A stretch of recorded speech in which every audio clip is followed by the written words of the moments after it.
Hey, everybody, welcome on back. It's You Got to Try This podcast. It's myself, Large, with Ian Becker, the P&L wrecker on the ones and twos. Today, we have a special guest coming up in just a couple of minutes. Gentleman's goes by the name of Joe Isidori. Handsome Italian dude. He runs Arthur & Sons here, 2 locations in New York, 1 in the West Village, which will be on location, shooting some long-form video, hopefully teach me how to make like a veal chop valdostano. And then we'll be doing a review of the place and sitting down with Joe. So the interview with Joe himself, very recognizable face, is coming up in just a couple of seconds. A lot of times I know how the interview had gone because we try to pre-tape them depending on what everyone's schedule is. This one, let's see. But he seems like a great guy. Can't imagine I'm not going to have a good conversation. We've gotten some rave feedback for the Segura podcast that we did last week, and then especially for the Sharippa podcast that we had done the week before. So I do appreciate these people coming on to this little podcast, which Ian had just told me has 64 episodes. They're listening to episode 64 right now. Really? I thought we were climbing up on like 50, maybe 50. 64 is a lot. So this is a point I wanted to make. On top of getting good feedback, somebody had sent me some feedback this weekend saying I have a very deliberate voice, one where I don't necessarily move that quickly unless I have to. So I have a deliberate voice that is good for him to listen to at 1.5 speed. People who listen to podcasters regularly oftentimes listen to them at 1.5 speed. I listen to some NASCAR podcasts, and I oftentimes can't do that because a lot of drivers get on, and these drivers who are usually on the smaller side also have higher pitched voices. So when they're at 1.5 speed, it's sort of like talking to a lollipop can, that type of thing, so it doesn't work. But a couple of people had said, with me and Sharippa is one of those guys who, you don't have to check him for a pulse or anything, but just very slow and measured type guy too. Listening to it at 1.5 speed made us sound like we were regular people, I guess, so I appreciate the feedback. Somebody else had hit me. I didn't write the man's name down, but saying he likes the podcast, all that kind of stuff. But he mentioned that every week when I ask the questions, he doesn't, because he listens every week or watches every week. He doesn't like that I explain the Tim Duncan thing to the guests. I notice that all the time. And the only 2 things, I had no idea we did 64 of these. I guess I should stop doing that and maybe assume that people know what that question means. Well, for Sharippa, I think he's a hooper. He did know. He didn't need that explanation. But would you say that Segura did? No. So who does? Hannah Dasher did. Hannah Dasher did? You think Joe Isidori will? Maybe. Luke Manley didn't. Certainly not. Yeah. Okay. So the reason I do it is twofold. One, I never know if the guests will get what the question is. Because sometimes when you ask someone a question that's even a little bit nuanced, they freeze, right? Like if Luke didn't know it would be because he hasn't been on a lot of podcasts. So I do that for the guest benefit. And then sometimes I do it for the listener's benefit, thinking that you guys are listening or watching this podcast for the first time. So that's why I do it. But I will either stop doing it because we listen to when people have problems with whatever to a degree, or maybe cut it out, or I'll make it quicker, or maybe I'll ask the guy beforehand. Hey, you know what I'm going to ask you? Do you think you know what this means? I don't know. I took some feedback. I'm taking feedback from people. If you're taking feedback, go. The other question that could have used a little bit of a tweak, not a tweak, but just please. There's no reason to specify the $70 limit thing. We want them to go crazy. And when you say that, it makes them hesitate. I know. And I do that to fuck with people. Wait till the end. Yes. I should have did that because that's what I had done with Kadick. And Ian's referring to our death row thing for people who are just watching for the first time. And everyone gives all these elaborate answers. And then sometimes they like to say, the budget's $70 to $110. And then it fucks with everyone. They're like, oh, I'll do a Stouffer's French bread pizza and a quarter water. So that's it. That's the only, I don't know, input that I'm going to take for now. So, and I will work on it. Me saying too much, I can't work on. Me going every now and again, I can't work on. I'm naturally congested. What's the other things? You and Spider, I'm traveling with these two assholes, and they both have a laundry list of terms that I say a lot. Oh, because Spider hosts Rubbing His Racing with me every week. And Spider has a bunch that he says every week. And sometimes I'm like, you don't need to say that. But then these two idiots, and he also says iconic all the time. Oh, he says exponential, or whatever the hell it is. What do I say? I will say. I will say is what I say all the time. I will say, you do say, I will say. Yeah.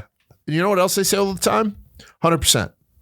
If you tell me something large, I think that we should put mayo on fries. 100%, Ian. I can tell you say 100%. I can tell you right now, I say 100%. I do say iconic a lot too.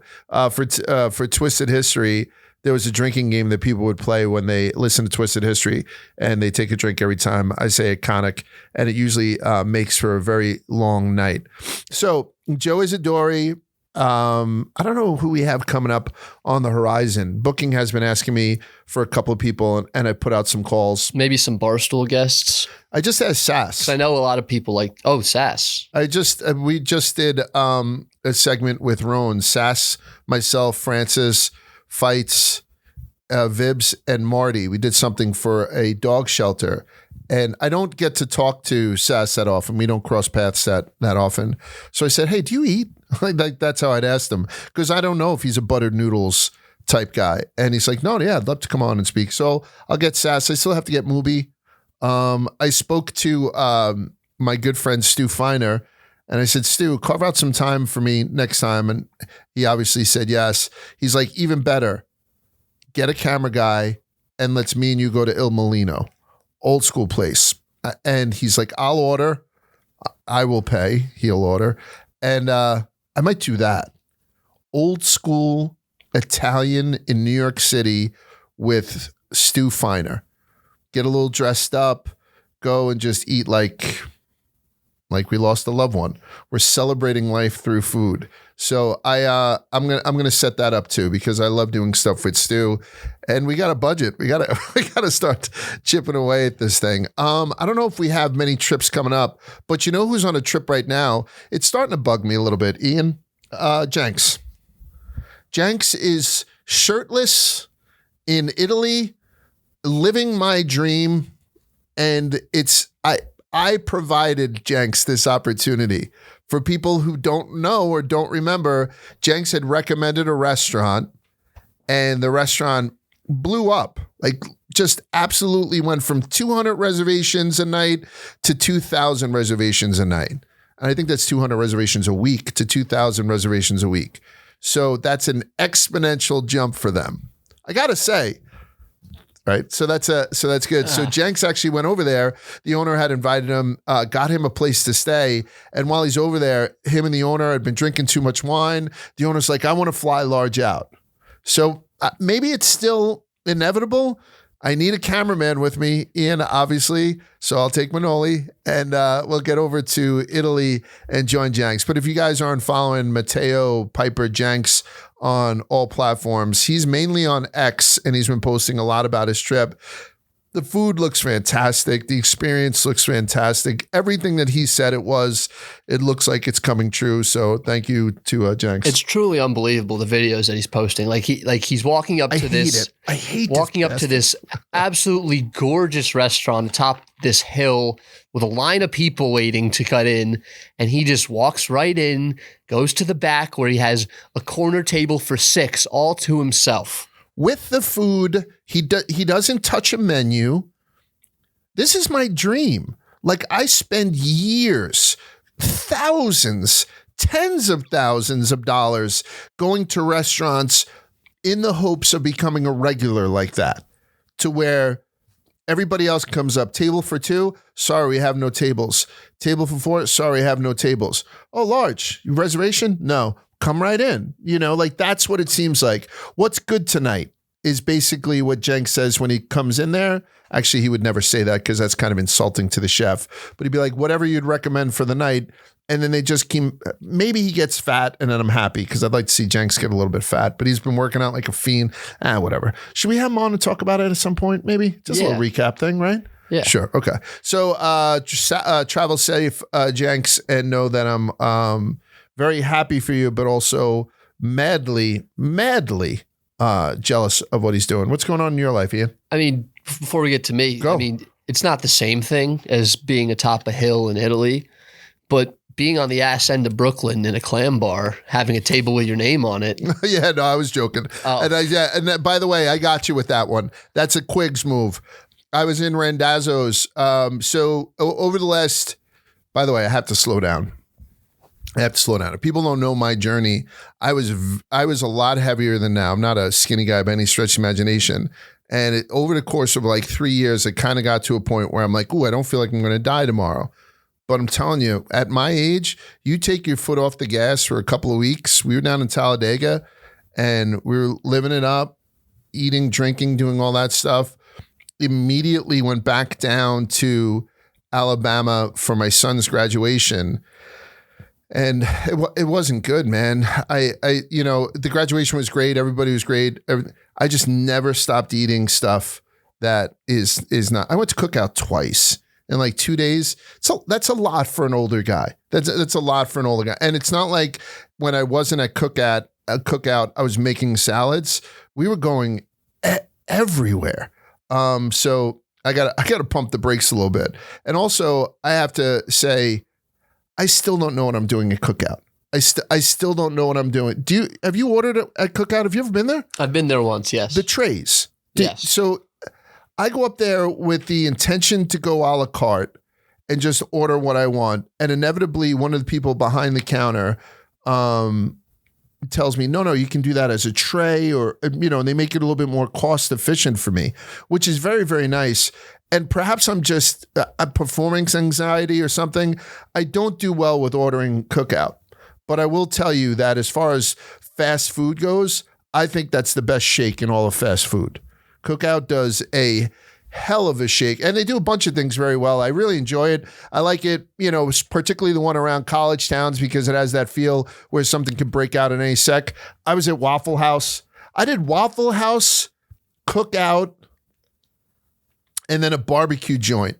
That was Waffle House breakfast, Cookout lunch, barbecue joint, dinner. I can't do that anymore at my age. I think you're doing the ordering at Cookout correctly, though. Am I?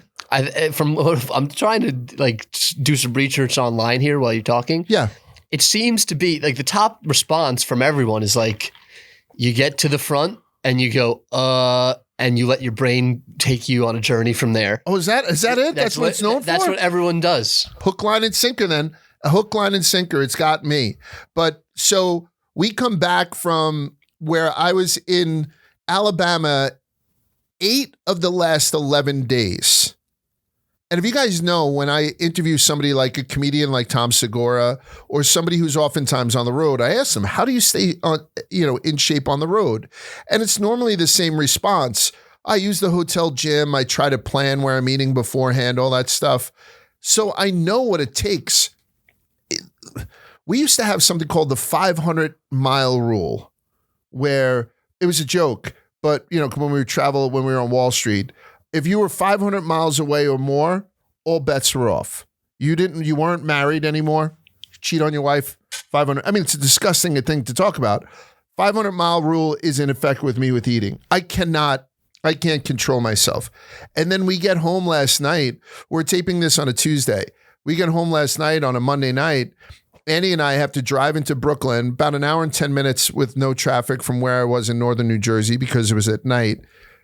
And as we're getting there, Annie's like, I'm a little bit hungry. How about you? I was like, you know what? Why don't you see if Randazzo's still open? And Randazzo stays open till 10 p.m. on maybe every day, but it was open till 10 p.m. last night. And I killed myself again. We touched down. I said, Annie, new leaf. My wife's name is Annie. New leaf. We got to, tighten this shit up. For me, at least, you got to right my ship again. And she was like, yeah. And then she also became a little bit of an enabler. I sat down at Randazzo's last night, Ian, and The gentleman who had helped me out the first couple of times came over, just kept saying how appreciative was of our review. And then I mentioned him that he was also mentioned in the Steve Sharippa thing because Steve loves Randazzo's as much as I do. And Randazzo's, for people who don't know, is a clam bar in Brooklyn. If you're looking to get some good fried calamari, you can get it there with their hot or their sweet sauce. And it's a very, very good meal. What else was I about to say? I did the terrible food that I've been eating for the past couple of things. Randazzo's when I had gotten home. Oh, I got a sandwich of the month that I think is going to rip. The sandwich of the month for May, which will come out in a couple of weeks. I'm going to try and do some.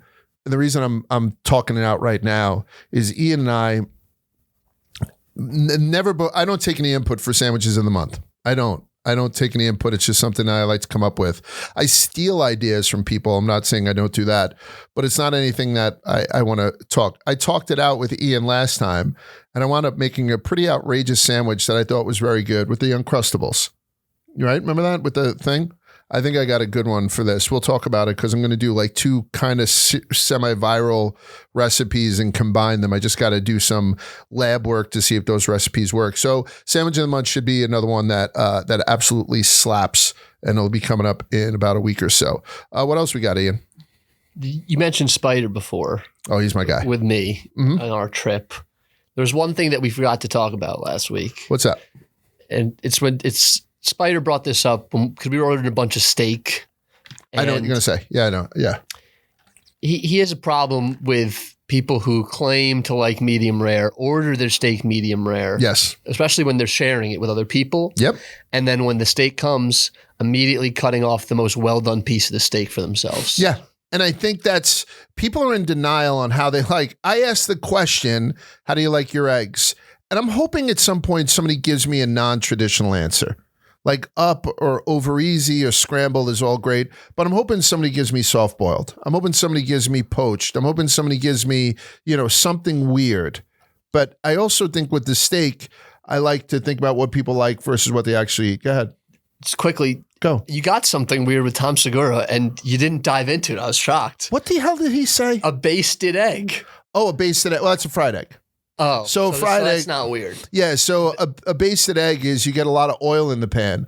I do a mixture of oil and butter. I think most people do, but you can do it with just olive oil too. And it's one of those ones you don't flip the egg.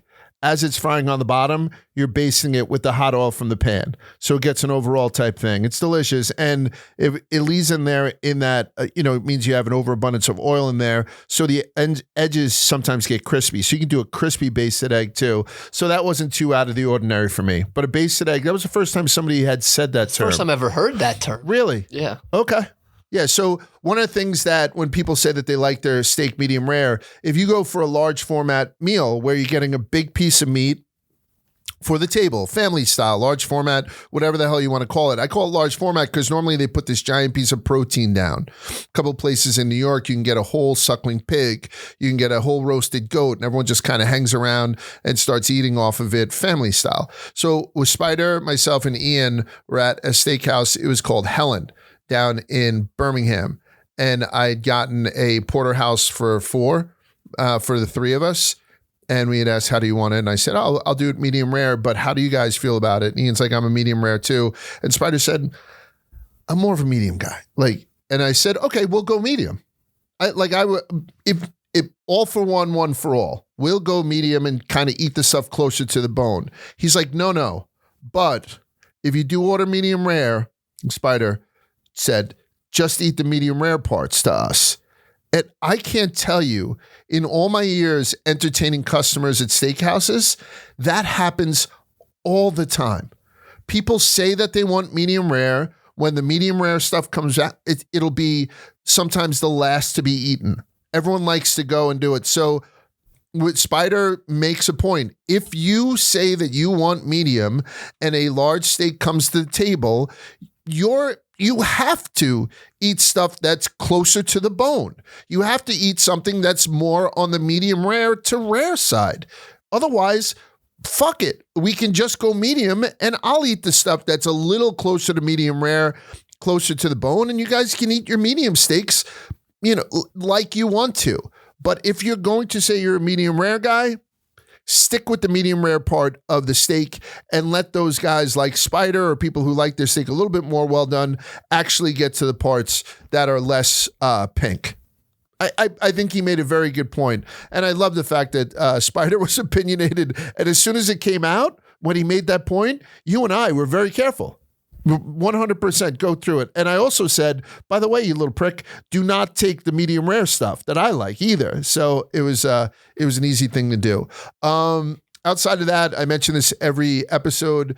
It's the reviews and the likes and the subscriptions that keep this afloat, along with our sponsors, obviously. So always leave reviews, positive reviews, and with your positive reviews, if you want to, you can also drop in a question. We'll try to get to a question every week, including one that Ian probably has queued up right now. But again, likes, shares, subscriptions, all that kind of stuff. It doesn't take much to do it, but it means the world to us. Do you have a question? I don't even ask. Yes, this is from J.A. Caulfield Jr. on YouTube. Okay. The question is about fast food.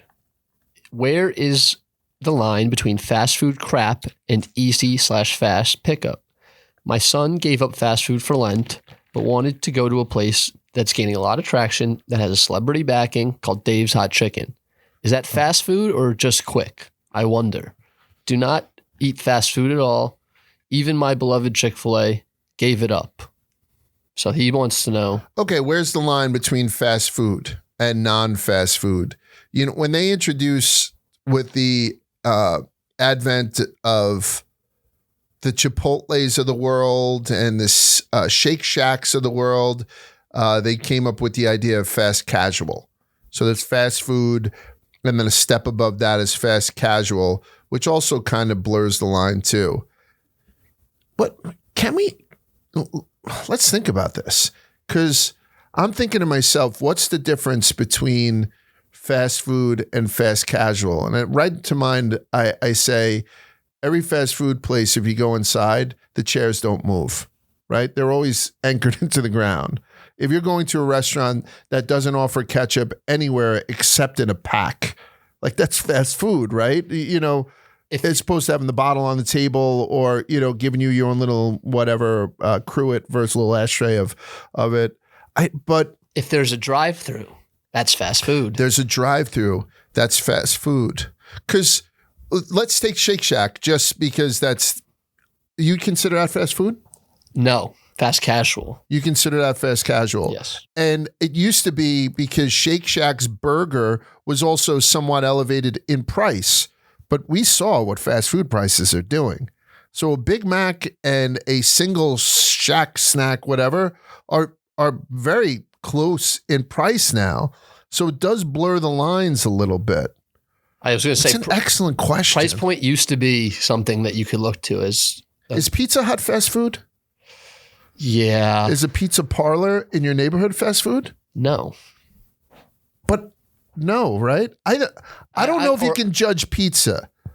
But who sent this to us? I don't think pizza can be fast food. What's the name of the guy who sent this to us? J.A. Caulfield Jr. J.A. Caulfield. This is an excellent question. I should really put down my thoughts on this. I don't think pizza chains can be broken up into fast and fast casual. I think they're all the same. I think pizza is its own category. Yeah. That's separate from fast food and fast casual. Yeah. Yeah. Chinese food is dangerously close to that because there's high-end Chinese. Like you go to Seiyang, Peking Duck House, you go to all these places versus what's fast food in Chinese then?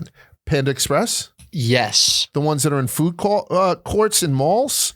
Yeah. Those type of things? Well, yeah. If you could get the food in under 5 minutes, right. Like at least if you go to a real Chinese place and you order something, it'll take them at least 5 to 10 minutes to bring something out. So if it has a drive-through, I think that's a good one. If it has a drive-through, it's fast food. And by the way, if you're going to send in exceptions to that rule, I'll take them. If they only offer their condiments in little foil packets, that's fast food. If their furniture is anchored to the ground And for non-fat people, you probably don't know what I'm talking about. But for fat people, sometimes I'll go into a fast food place and I got to wedge myself in because there is no give and take to the chairs. You would think they would, accommodate the obese there, right? Because they're producing it. So that's it. And I'm sure there's going to be a couple other distinctions. If the person who takes your money is wearing a paper hat, that's fast food. No utensils is a good right? Because have you ever gone into McDonald's or Burger King? Do they even have utensils? Versus like that Miss Myra's, is that fast food? Fuck no. Right? Even though we're eating with plastic utensils, Miss Myra's is a barbecue place down in Birmingham we were just at. And that's another thing. I can't get a break. I looked up a local news channel and from Cahaba Heights. So I pronounce it Cahaba Heights. And everyone's like, it's Cahaba Heights. Like I purposely tried to do, I'm trying. You made a point to like get that correct. You asked the owner and everything. I then called it Talladega. Did you see me do that? You obviously left it in. So I'm going to get dragged for that. But it's all, I don't know, it gets people talking. So that's fine too. So J.A. Caulfield, there is no definitive answer. I'm going to try to create a set of criteria that will decide whether or not you're in fast food. And obviously the line is blurry for just a couple of places. Is Chipotle is fast casual? Yep. What's Chili's? Because I think that's a step above Chipotle. Restaurant. Yeah, that's a restaurant. That's a full service restaurant. Yeah. So that's something more. Yeah. Pizza Hut. Again, we said Friendly's. No, Friendly's is a restaurant. Yeah, it's a restaurant. Pizza Hut is more, like we said, pizza's a weird one. But Chick-fil-A, definitely fast food. Yes. Yeah, and then obviously the big boys, definitely fast food. What about like these slop bowl places? Is Cava fast food? No. Why? It's anchored in seats. Same as Chipotle. Yeah. Okay. I never thought. I mean, I guess I didn't have reason to think about it, so I appreciate Caulfield sending this in. Yeah, we'll try to come up with a list of criteria for you. But you got the wheels spinning, and that's what I appreciate. Anyway, send in a question if you guys have it, and if we can't find an answer because there is no definitive answer, we will. I promise you. Ponder the shit out of it to see if we come up with anything. Speaking of Pizza Hut, did you see that they are restarting their Book It summer reading program to get more people to go to the pizza parties at Pizza Hut? I don't know what that is. You never heard of this? No. People are going crazy for it on X. Really? Yes. Essentially, it was this program where it promotes reading amongst young kids and reading at the Pizza Huts. And I think this is good. Generally, people think this is a widely beneficial thing to the youth. Okay, so I'm looking at a nostalgic incentive to keep kids reading over the summer. The Summer of Stories is back. The program, familiar to many Gen X and millennials who participated in elementary school, is open for enrollment starting in May. Get ready to turn reading time into pizza time. Readers who hit their milestones will be provided digital reading award certificates, which are redeemable for a free one-topping personal pan pizza from Pizza Hut. Students may redeem one reading award certificate per month, and the certificate must be used to reward the student who earned it. Oh, so if you're like a book smart kid, you can't all of a sudden go ahead and start selling your Pizza Hut credits. I like this, man. When is Pizza Hut going to do anything? I haven't been to Pizza Hut in years. I got weepy with Lukey Lunchbox about it because I have nothing but fond memories about the handful of times that I've been to Pizza Hut as a kid. But if they're going to all of a sudden do some incentive to get kids cracking books again, I don't know how they're going to enforce it. And somebody's going to find an algorithm that takes advantage of it and gets them 1,000 free pizzas and puts a Pizza Hut out of business, which is just the way the world is now. But at least Pizza Hut is trying. So I am going to give Pizza Hut, and that's what they're doing. I'm going to give them business because of this. I'm going to hunt out a Pizza Hut. I'm going to sit down and have a lovely meal if they still exist anywhere around me. I'm not going to drive far for it. So yeah, that's one of those ones that gets a huge thumbs up for me. I saw a clip from the Yak the other day. I did. And they were talking about something called the Pittsburgh Cookie Table. What kind of dessert would be there? Good question. Great question. That is a good question. I think I would go Pittsburgh Cookie Table. Oh, do tell me more about this Pittsburgh Cookie Table. Instead of cakes? Instead of cakes, usually it's the bride's family. They work away for a whole week before making a million different kinds of cookies. Shitloads of cookies. And then when it's time to leave, there's usually little boxes where you can take cookies with you back to your hotel room. Just grab some cookies. Grab a ton of cookies. Everything you need to know is in the name, Brandon. Yeah, I guess you're right. Table. Okay, cookies, but what are they on? Yeah, Where do they? Where do you place them? Are they on the fucking ground? Please go in depth on this cookie table thing. Where are they putting the cookies? Unfamiliar. All right, 2 questions. What city and where are they putting them? A table, huh? I guess it was more. Only in Pittsburgh. Tell me more about this. I guess I was asking, is there an array of dumbass? Is there one type of cookie? What are we talking about? Do you? It's all in the name. How do you play Connect 4? I knew what that was. And a bunch of people didn't know what it was. All the cast of characters on the Yak. Kate was one of the ones who knew what it was and stuff like that. So for people who didn't see that and for people who don't know what it is, did you know what a Pittsburgh Cookie Table was? No clue. Me and Brandon alike were learning about it for the first time. Would you agree with me with this as the description? Because I didn't listen to their whole clip. It's when, particularly at weddings and whatnot, people bring homemade cookies. And all these guests put out homemade cookies on this big table, sort of like a Venetian hour, and they give you bags with it, like decorated paper bags. And so maybe on the way out of the wedding, you can take your tongs and be like, I'm going to do Lucy's banana bread chocolate chip, 2 of those right in there. Oh, who you call it? Julie made her snickerdoodles.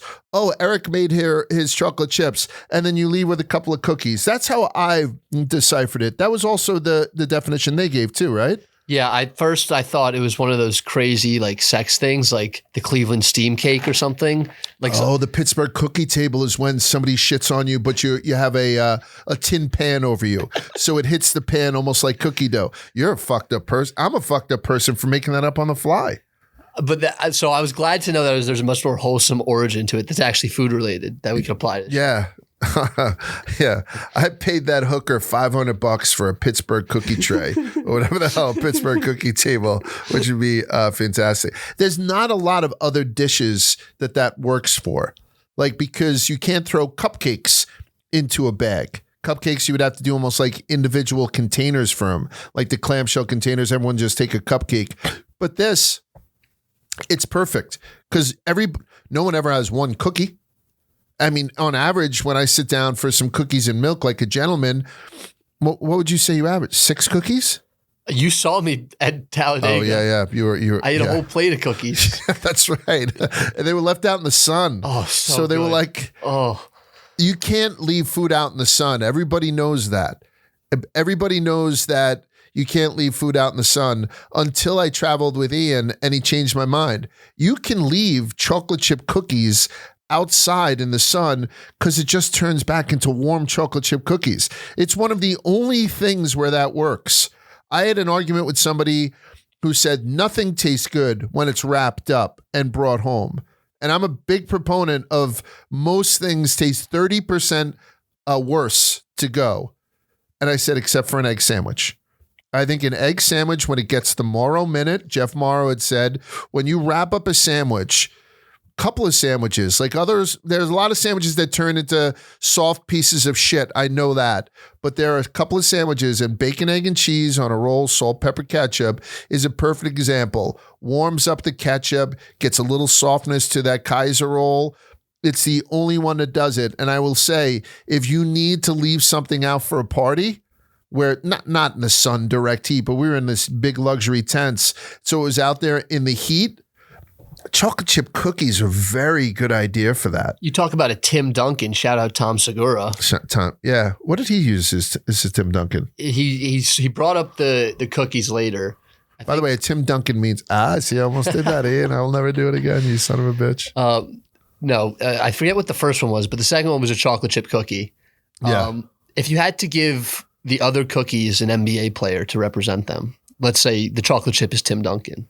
Right. What would you call like a sugar cookie or a cinnamon raisin or whatever? Right. Yeah. Who's the LeBron? Who's the Michael Jordan of cookies? Yeah. So the greatest of all time, because I would not call chocolate chip cookies are arguably more Michael Jordan than a Tim Duncan. Chocolate chip cookies are more of that. I don't know. I go right now, I have Girl Scout cookies stuck in my head because those round ones with the coconut on them, Samoas, I think they're called. Like, to me, those are big and effective. Actually, the size of them are actually, they're like Charles Barkley. They're not overly big, but I think they pack a fucking wallop, like the round mound to rebound. That's it. Yeah. We should start doing that. If I say, what's the Tim Duncans of foods, then I'll ask him, what's the Charles Barkley of Thai food, or something like that. So I'll try to tweak it a little bit. But so for Pittsburgh cookie tables, and Nick Tarani knew what it was because he's West Virginia. Yeah.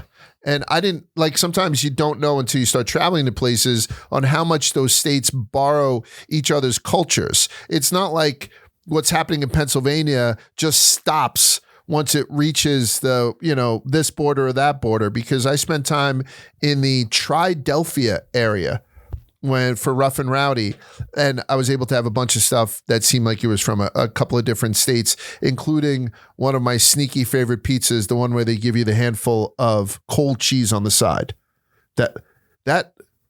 I'm telling you right now, I've been sending around in my Instagram story different pizzas from this one account. It's called Connecticut Pizza Tours or something. So they keep saying the Rhode Island slice, and it seems like it's a Sicilian with a piece of American cheese on it. Not traditional at all, but possibly delicious. You don't know. And then they do these ones. I don't know what the pizza type is called, but they essentially, do a Detroit style Sicilian almost. And then when they serve it to you on the side, they give you a handful of cold mozzarella cheese that they didn't put on, and it's already got melted mozz on it. Then they put that right on top. So it's almost like the old McDLT. The hot side stays hot, but a cool side stays cool. Then they'll give you a little baggie filled with banana peppers, like you just bought a dime bag of weed from them or something. So I like that pizza too. I'm starting to go off on some wild tangents here. I don't know, you put me in front of a fucking thing and I just want to go off on food. What else we got? On pizza, you see Joe Rogan shout out our boss, Dave Portnoy. Yeah. Kind of unbelievable. He put out a wild number. And I'd like to know what you think it actually is. Because if people don't know what we're talking about, Joe Rogan went on his podcast and said Dave Portnoy is probably responsible for more pizza sales in this country than any other living human being. And I have to imagine whoever first brought pizza to America, it's that person, because no one would be eating pizza without that person. I think Dave is the most viral pizza influencer to have ever lived. Oh yeah. I mean, that's an easy one, but saying that he's responsible for over 5 million pies or something. I think that guy Mario who does this day in Barstool Sports had said that it was over 5 million pizzas sold because of Dave. I hope that number is true. Honestly, I hope that number is true. But how do you give him credit for the guy tossing it in the air, applying the sauce, staying in front of the oven? I think Papa John, that freak from Papa John's, I mean, if you want to point out one guy, Matthew Domino's, or whoever the hell was the guy who created Domino's, that's it. Joey Pizza Hut has also cranked out quite a few. So I agree with Joe Rogan as far as saying that I can't think of a single person alive right now who's been more influential to where people go and eat their pizza, because Papa John's just wants you to eat Papa John's. They're not telling you how great Lucali is. I think that Dave, I don't know of another. It seems like I'm kissing my boss's ass here, and I kind of am. I don't know of another influencer that just does that.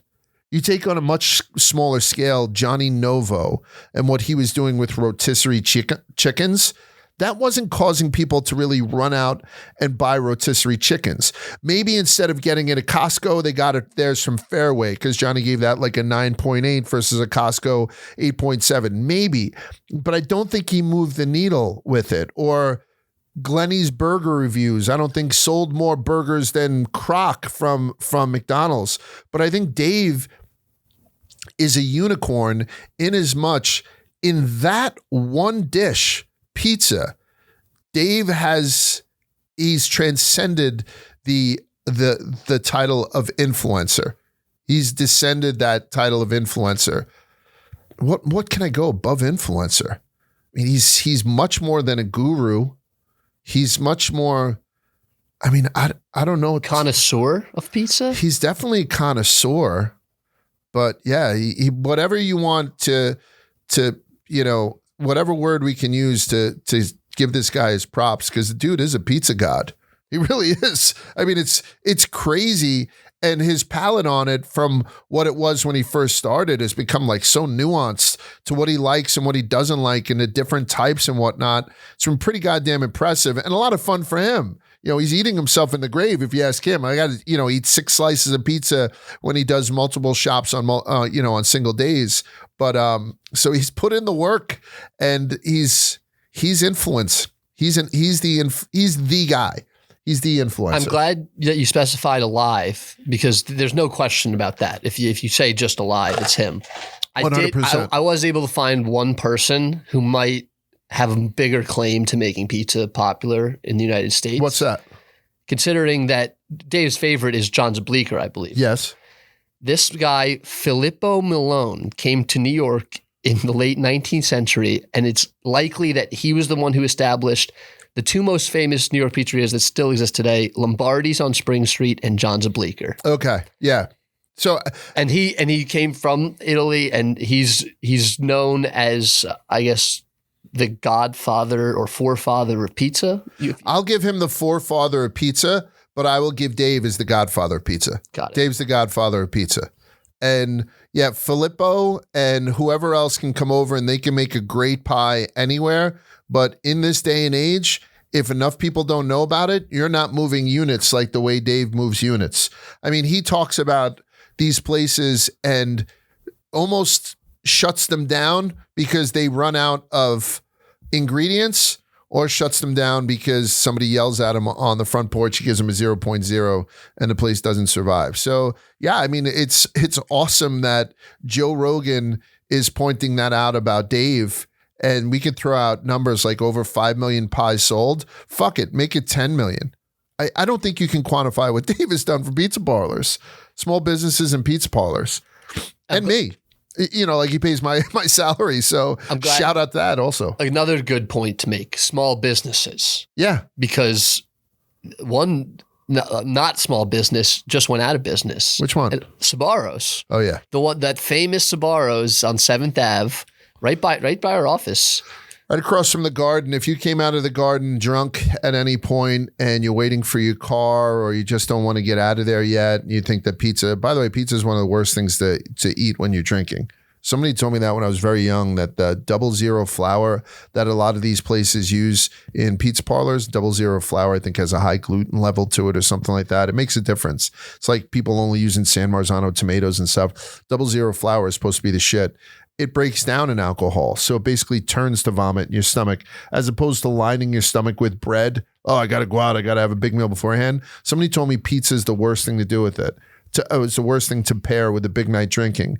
And I can't say if that's true or not. I know that I've thrown up quite a bit when I was drinking heavy and also eating heavy. So perhaps it's true, perhaps it's not. I won't get too much into it. But Sbarro's across the street from the Garden next to Gyro 2, I think was also there. So you picked your poison when you got out of a tap beer Big East tournament where you made it for the early games, then you jumped out in the middle, got yourself a gyro, a gyro, a hero, a gyro, whatever the fuck you call it, from Gyro 2, and then went back into the games, more tap beer, a couple of dogs. Then you come out, you have a couple of slices from Sparrows, maybe go around the corner, get a beer and a shot, jump in your car, and you go home. Oh my God. I don't know. No, bring it up. Do not go and get a couple of slices from Sparrows. Yeah, you can't because it's not there. You could. Yeah. Even when it was there, you could walk one block this way or one block another way and get a slice that's 10 times better. So I think this is a good thing for New York City that this is finally gone.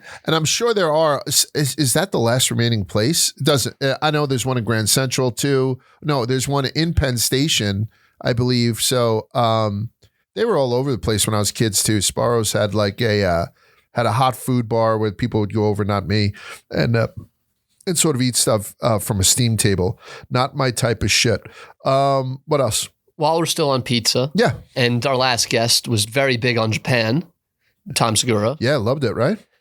It's the Domino's in Japan. Ultra cheese? Ultra cheese pizza. Oh yeah, I don't like this.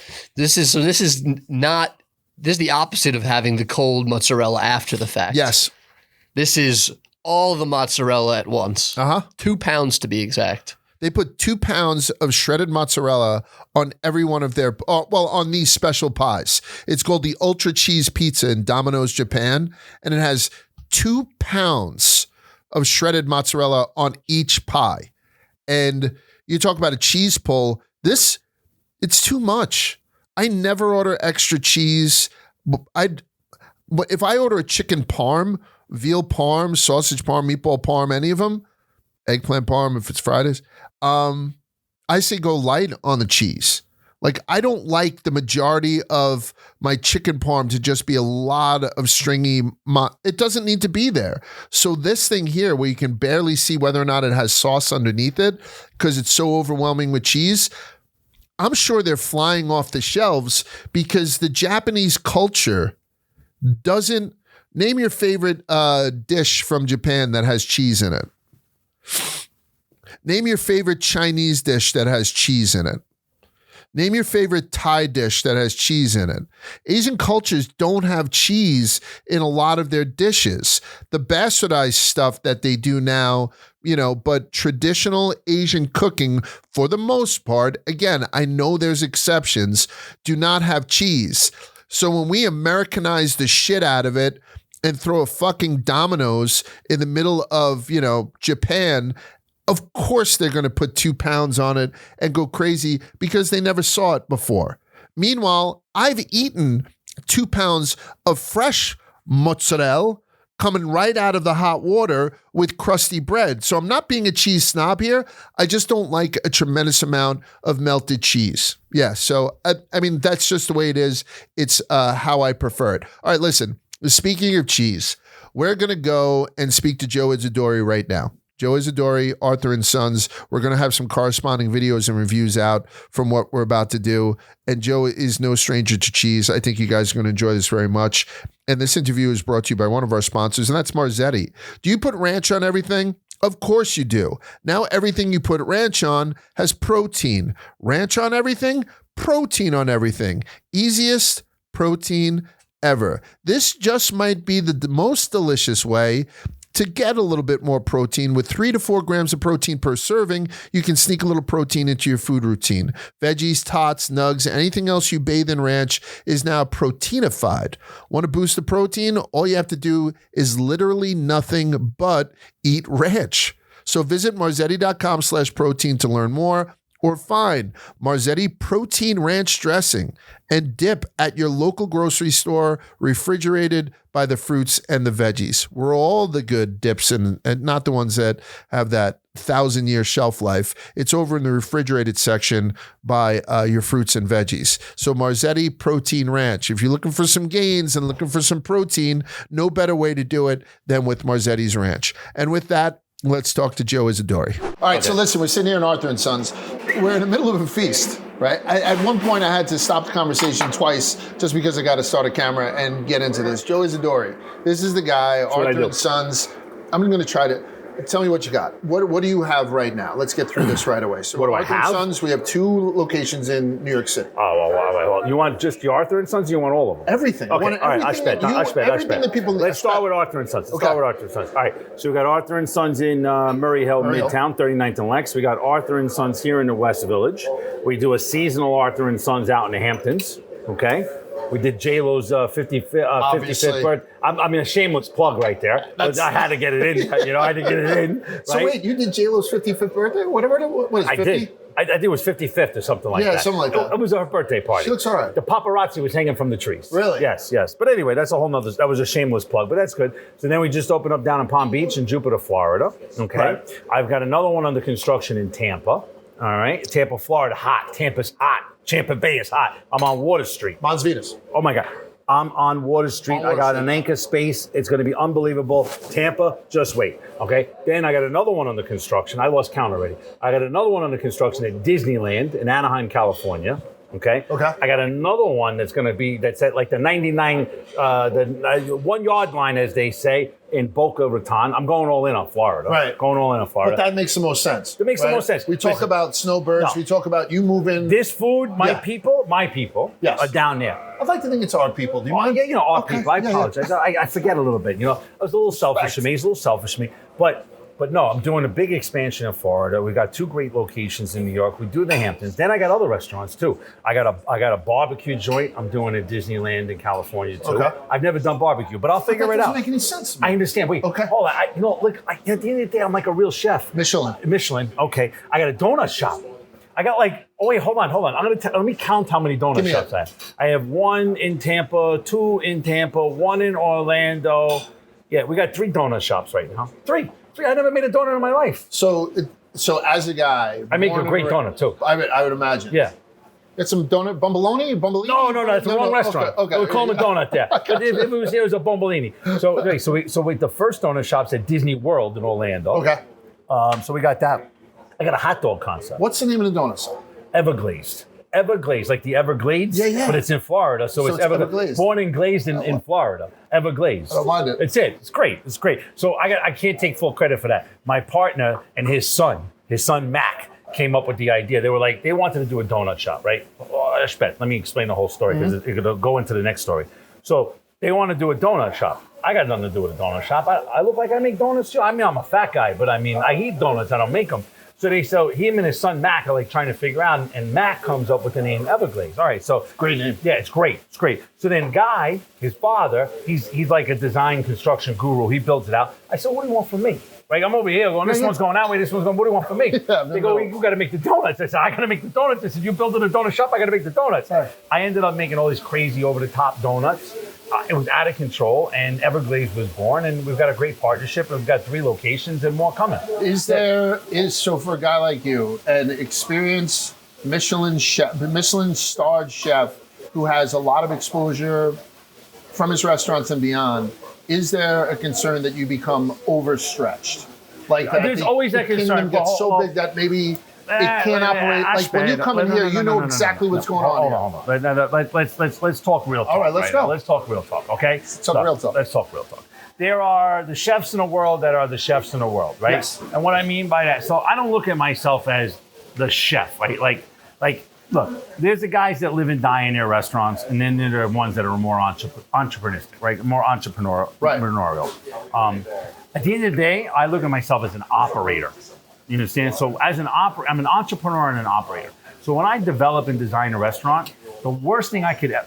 I'm sorry that I know, it's what it's there for, to keep you... The worst thing in the world you can do is design this thing to be 100% about you, right? Okay. Or relying on you. You'll never have a lifestyle. So when I create a restaurant, I'm not looking to win awards or stars or be the greatest chef in the world. I'm looking to produce a business that can provide for my employees so they can live, and they're happy. And when they're happy and they can live, then the customer's happy. Then the customer will pay any dollar I charge. I'm not scared to charge. Right. I don't care. Listen, some people say I need a ski mask and a gun. That's okay. I'm okay with it because you know what? When you walk out of my joint, you're happy, right? And then the customer's happy, right? And the customer will pay. Guess what the final result is? What's that? Me and my family are fucking successful, okay? Me and my family. That's what it's all about. I got a nice big house. I got a beautiful wife. I got an amazing kid. That's my flex. Right. That's my flex. And then I walk around, and my biggest flex is, see that guy over there? 20 years. See that girl over there? 18 years. That's here. That's Like, everywhere. it's crazy. It's Like, everywhere. here- You see her? She's the newbie. Tia's the newbie. She's 6 5 years years old. 6 years old. That's it. All right? She's my soul sister from another mister. Right. You understand? Yeah. So, but like, that's the way you have to go about it. And when I design a restaurant or a concept, I'm not looking to show off. I'm looking to do exactly what I said, create some sort of an ecosystem that everybody can prosper from, okay? Everybody can, because if not, it's gonna go out of business, and the only thing that gets hurt is your ego and your wallet, okay? And that's the other thing too, I'm not a rich man. I have to raise money. I'm the custodian of other people's monies when I do this thing. Right. I have fiduciary responsibilities. Now I'm getting fancy, all right? I'm smart, Mikey. Yeah. I'm smart. Look at 25 me, years Mom. on Wall That's it. Street, he's saying Yeah. fiduciary Right. responsibility. So if I don't provide a return for those people, I'm screwed. Yeah. So so I have all these things I have to make sure I have to pay attention to before I get to make the macaroni. Right. The macaroni is nothing. See this macaroni right here? It's the easiest thing to do in the entire restaurant. I always say a restaurant is 90% bullshit and 10% cooking. Really? That's what it is. It's 90% bullshit. That's Guess profound. what? I got to deal with the inspectors. I got to deal with the permits. I got to deal with the lawyers. I got to deal with the accountants. I got to deal with everything. Okay, all that stuff. I got no time to cook. Right. As we say, I got un gazza. I got nothing. Guts and gold. Right? That's it. I got no time to cook. It's 10% of the whole game is right here. So when you realize that, you wake up and you understand, that's when you become successful. And that's when you can have 12 restaurants across the country and be able to go home and sleep at night. We had Capon on a couple of weeks ago. He's the same way. And it's very similar. Josh, I love you, Josh. You're the best. Okay? He said that, not me. He's going to call me. We might have to FaceTime him. But like, he's the same way. We learned how to market ourselves to a situation where not only we can prosper, but our staff can prosper, our customers prosper because they're having a great experience, Right. and our investors prosper. You know? Look, I'm not writing a check for this whole thing. I got people that believe in me and invest in me, and I have a responsibility to them, I have a responsibility to my staff, and I have a responsibility to myself and my family. I had interviewed a billionaire. I'm gonna have a drink now. Okay. I had interviewed a billionaire at some point, and he said the reason people fail in business because they don't ask for help. And if you see a lot of professional athletes, a lot of them go downhill because they hire family, don't ask. Shaq's No like good. He's the best. He's one of the exceptions to the rule. I just filmed Gravesend with him. Oh, get out of here! Yeah. I'm on Gravesend season 3. Gravesend is it's kind of stereotypical. I'm like typecasting myself. And that's my neighborhood. Yeah, my wife's father grew up right my off wife Gravesend. too. Neck Road. One of my closest friends in the entire world is Aisha Nadaja. Oh, She's really? a great chef. Yeah, You yeah. should do. I'm putting a plug. Aisha, you're next on this. Okay, she's from Gravesend. Perfect. I love it there. L&B. You know. But no, I did Gravesend with Shaq. I did a whole bunch of. But I will tell you, one of the things that I think is special, and the reason that I bring up Shaq, is you give credit to other people. Like Always. if I come into a kitchen, even if everything is not homemade, people don't even allude to it. The first thing you did when you made this pasta dish is you said, "I get it from the pasta." Yeah, of First, course. right down there. What's the name of the place? Raffetto's. Raffetto's. Yeah. Like, you got to go down there and check it out. I just had a cannoli that you dream about. He's like, I don't have the space or the time to make a cannoli shell of this quality. So you go out and you get your cannoli shell. From then you're Artursos in the Bronx. So you have an elite cannoli shell that you then do your thing with the filling. Well, with we the make piping. my mother's meatballs. Correct. Okay. Your mother's meatball. All right. Everything on here is homemade, but you have little elements that I think get made better by somebody else. So to give the best experience to the customer, we go out and we give them credit. Like I've never had this. I've never had Pellini. They're the best. Honestly, I'm going to take a little too. Do you mind? No, please. Andiamo. So listen, Pellini is a good friend. These people are good friends of mine. They're amazing. I love their limoncello. They're the best limoncello in Italy. Yes. And I had mentioned to you earlier. My wife has stage 4 cancer. You said that, right? yes. She's in remission now. Thank God. Salud, chendan. Right. And I went to them and I said, "Look, I got a problem." I said, "What's the problem?" I said, "I told them about my wife." They were in tears. They said, "Well, what can we do?" I said, "Look, I got to raise money." And what do? They said, "Joe, whatever you want. We're going to throw a big party. We do a big party in the Hamptons. We do a party in Palm Beach." Guess what? They supplied all the product. And then they walked in. They had a huge check. They're like, "We're going to start this thing off just right." Wrote a big check. They're amazing. So my whole point is, I'm about nostalgia, right? I'm not about me and my ego. I'm about nostalgia. My whole thing is I want to make what I provide is a transportive experience. Okay. Whether in New York or out of New York. Right? I agree. So what does that mean? I feel like I'm in Sam's on Court Street. Exactly, right? Or we're at Frank and John's in the Bronx. Yeah, Victoria and Avenue X. Yeah, exactly. Yeah. So I'm going to give you great limoncello from a great producer. I'm going to get an amazing cannoli shell from the Bronx. Okay, I'm going to get prosciutto from the Palos. Okay, I'm going to get the mozzarella from Casa Mozzarella. I'm going to get the raviolis from Borgati's. I'm going to get the pasta sheets from Raffetto's. I'm going to buy all my products from Title Brothers in the Bronx, right? I don't need to go and make everything. Right. But what I'm doing is I'm pulling together a collection of this nostalgic elements that makes the whole thing, the gestalt, I'm getting fancy. The gestalt of everything. That's it. Yeah. The gestalt of everything comes together. And why you're so happy with your Irish smiling blue eyes over there, okay, is because that's what I did. But I will you didn't even realize I did it. And by the way, you're saying that. You're saying this and this. But I'm telling you, nobody touched this except for you. Yeah. And this is elite. Well, when you put this together, I mean, I don't know what you're doing with your demi. That? Your demi, just tasting it on the Valdostano. 3 days. What we've done here on, right? Yeah. And the Vesuvio, everything has been next level. And look, I didn't give you anything fancy. We don't have no silver oak. We got Montepulciano. Right. Okay? Montepulciano. In a jar. In a jar. When I was a kid, right? You know how they wean us on the red wine? I used to get the jar. I get the it used to be the Carlo Rossi. And my grandfather used to keep the jug like this, right here by the table, right here. Pull it up. And when I was a kid, I remember 9 years old. I was 9. Put a little ice cube. And then back then, we used to not be able to buy soda in the store. We used to get it delivered to the house, right? And it was Shasta. Shasta soda. You only see them in hospitals now. And he would open it up. It was that like fucking, I don't know, whatever the glass was, he'd open up, he'd give me a little Shasta in it. And he'd go, down. It's like this. I like this. Well, I tell you, I'm going to tell you a little pro tip. You know what my favorite was? Red wine, ice cube, cream soda. Really? Cream soda. Because I would do it with cola, like with the cola. No, it was always Coca-Cola. Yeah. It was always a cola. Yeah. Cream soda. Cream soda. Go home and try it. With an ice cube. Go get a Dr. Brown's cream soda. Get yourself a wine glass. Put some ice in it. You can use the shittiest red wine you can find. Okay? That's not shitty. It's got a 94 on it. Correct. And you have a little cream soda. What you're going to do is when you get home, you're going to turn on your phone. You're going to pour yourself a nice cream soda and red wine. And you're going to say, Giuseppe, you're unbelievable. I will. That's it. Can I give you a tip? That's it. Tell me. You ever have a glass of wine and you think it's a little bit too cold and you want to kind of take the room off it a little bit? Tell me. Best way? Tell me. You ready? Yes. And then the heat from your head will perfectly bring down the temp of the wine, and then no one will even know that it happened. I like how you make a fool of yourself. That's amazing. Exactly. That's amazing. Now talk to me about the TV show. Talk to me about the competition. Okay. Give me an idea who's going to win so I can bet on this thing. No poly market. No poly market. We're not doing it. 24 and 24, Last Chef Standing. The hardest culinary competition show in the world, okay? Okay. All the other shows, they're goofy, they're gimmicky, they do this, they do that. 24 and 24. 24 chefs, 24 hours, 24 challenges, okay? It's no joke. The camera goes on. It doesn't stop for 24 hours. The only show I've ever done like that is Iron Chef. I did pretty good on Iron Chef. You got a best $1.50 ever spent on Amazon. Go do it, okay? Who'd you go up against?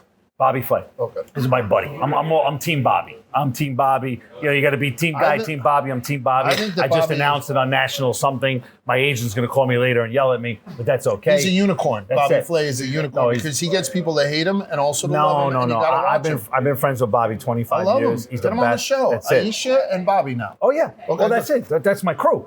I get. Salud. Ice. Right, I get the call 10 o'clock at night. My wife goes, "Where you going?" I said, "Bobby and Aisha called. I gotta go. I gotta go. I gotta go see a guy." But you beat him in Iron Chef. No, I know. You gotta watch the show. Okay. What was the protein? Battle steak, strip steak. Anyway, go. So 24 and 24, hardest competition there is. You got great chefs. I do very, very well. That's all I'm going to tell you. Okay. We're two. At this point, when we're filming this, we're 2 episodes in. Okay. I can't tell you how far I go. I can't tell you how well I do, but I can give you a look. Okay, but don't be going making bets on Poly Market. Okay, is that it? Wait, what do you guys do? I'm not a bettor. I don't gamble. Oh yeah, I gamble on restaurants, not sports. Yeah, I mean, I'll gamble on a coin toss. Yeah. So yeah. All right. So like, my father was like that. Cockroaches, he'd gamble on them. Oh, look at this one down the hallway he goes. That's it.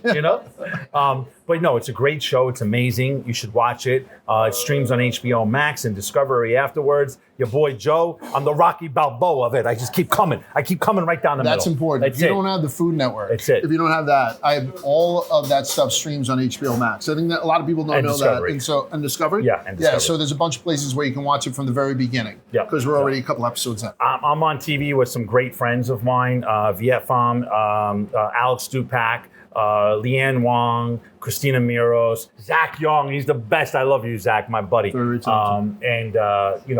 on the show with a lot of great people. It's amazing. Brian Malarkey, you name it. Michael Simon, my boy, is the host. Esther Choi, I absolutely adore you. Yeah. I adore you. We're going to do that collaboration here. We're going to make a Sunday gravy with kimchi. We're already talking about it, her and I. Yeah, oh yeah, I got collaborations going on. I'm like a collaborative whore. That's what I do. That's what we're doing now. I'm doing it with you right now. Right. That's it. Yeah. That's it. I'd like to get Simon on too. I think Simon's good. I went to his place. We're going to do it in the summer. Lolita in Cleveland. What we're going to do is we're going to do it in the summer I'm out east.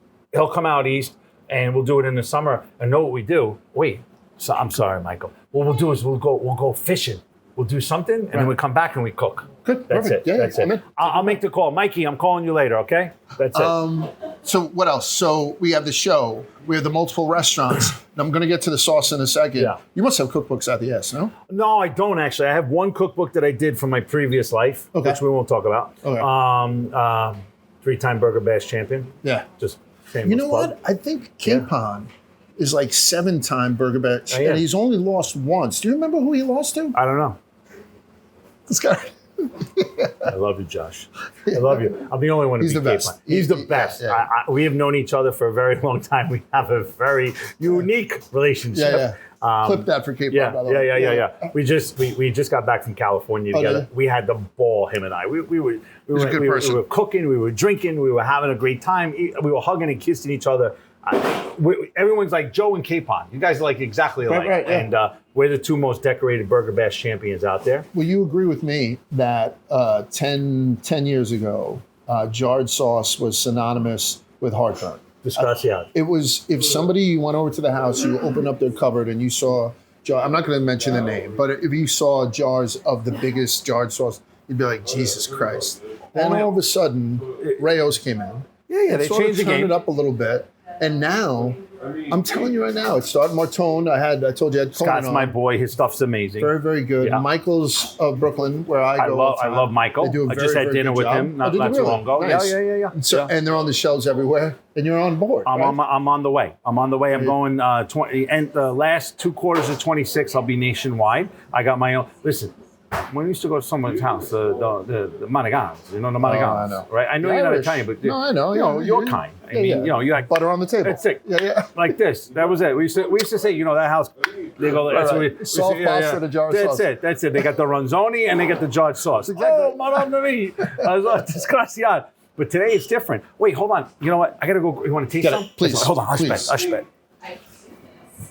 This is one of those interviews while he's gone where I don't think I have to talk. I'm going to try to. You just kind of keep up. But I'm telling you right now, I'm running on fumes. Can you ask I'm running on fumes between the limoncello and the red wine. Yeah, I love my job. Thank you, Dave. All right, here we go. God bless the editing room floor. All right, so we got 2 right now. I got more on the way. These are the ones I have.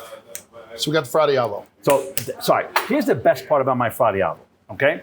So when you open up the Fra Diavolo, everyone calls it a arrabbiata. It's Fra Diavolo, right? So I tell people, you open this up, I'm going to give you a couple pro tips.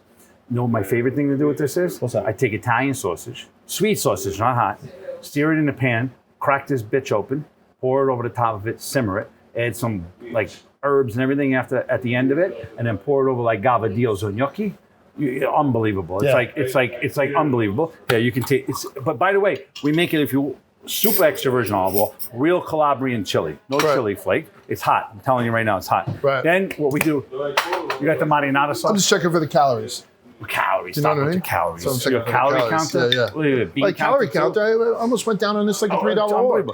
Then I make one of the best alavaca sauces in the world. The other people, they tell you got to add cream and butter to it. Why would you do that? If I'm buying a jar, I want the 1 pop chop, Like, that smells very good. Like, that's restaurant type.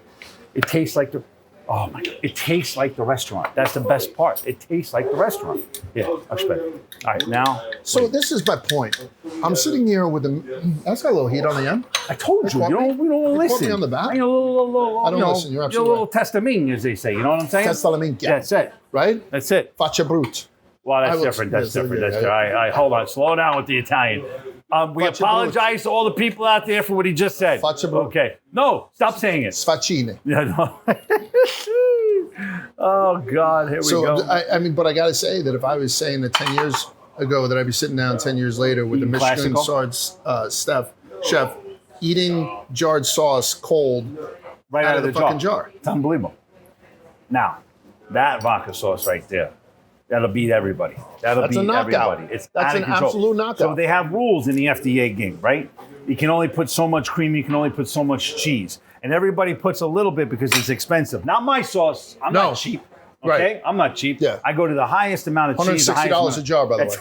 $350 a jar. But I want to try and get the marinara over here for you next. But I tell everyone, so another thing too, when you get the marinara, so I make a spicy vodka, I make an olive vodka. I make a Fa Diavolo, I make a marinara, right? Not marinara, marinara, right? And I tell people, like with the marinara, right, you just take meatballs and sausage, put them in the pot, sear them off, pour the sauce over it, a little water because it needs a little cooking time. Boom, you got the perfect Sunday gravy or Sunday sauce like you Brooklyn guys. Pour it over rigatoni, a little pecorino romano, you're in business, right?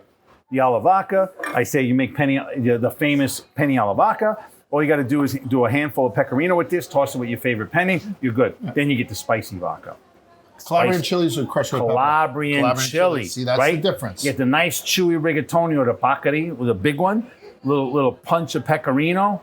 Once again, you're in business. Now, a couple of other pro tips. The Fa Diavolo, zuppa de beche, shrimp Fa Diavolo, crab legs. Yes. Anything you want. Take all the seafood you want. Put the Fa Diavolo over it, a little over spaghetti, a little lobster Fa Diavolo. Come on. Unbelievable. So crab in season right now. One of my favorite proteins in the world. I'm in. I'm in one right of the greatest things in the world. My favorite thing in the world. Then, you want to know something else with the vodka sauce? Yeah. Because the way we make it, you could do the same thing. You can make vodka sauce with sausage and meatballs too. It's unbelievable. I don't do that. Like that to me is weird. That's well, you gotta understand. I'm in the sauce. God intended it. I want people to buy my sauce. This is a business. I gotta teach them how to do it. That's it. But no, but we're very happy. Listen, this is my 401k. Us chefs, we don't have a retirement plan. I told you that it was a year or so, or a couple of years in between. Oh wait, hold on. Spicy vodka. Okay. Spicy vodka. All right. Yeah, we'll throw that over there. And marinara. Okay. Oh, madonna mia. That's it. That's it. It's got some kick. It's got kick. Ian, I'm eating sauce. I'm eating cold jarred sauce. But Ian knows about jarred sauce in his house, right? A month. I'll tell you what. No, we used to go to Frank and Joe's. Oh. For a bolognese. There you go. Easy, Ian. It's my fucking interview. Look how deep that is, by the way. So by the way, give me a little sauce from here so I can show a little comparison. Okay? I want to show a comparison. I'm like that old guinea on the corner. Eat my meatballs. Eat this. Eat that. Yeah. By the way, your mother's meatballs. The best. Are the best. Oh, you want to know the tricks? So it's all ground. Am I allowed to know the tricks? Yeah, you're allowed. Little ground chuck, right? 80-20, coarse ground. And then I add Italian sweet sausage to it. No veal. Veal's too fancy, too expensive. We don't do it. Ricotta cheese, pecorino cheese, the roasted garlic. It's unbelievable. Look. Look at the comparison. Look at how hot that is. Okay, so look. I want you. See? Wait, hold on. Can somebody come over here?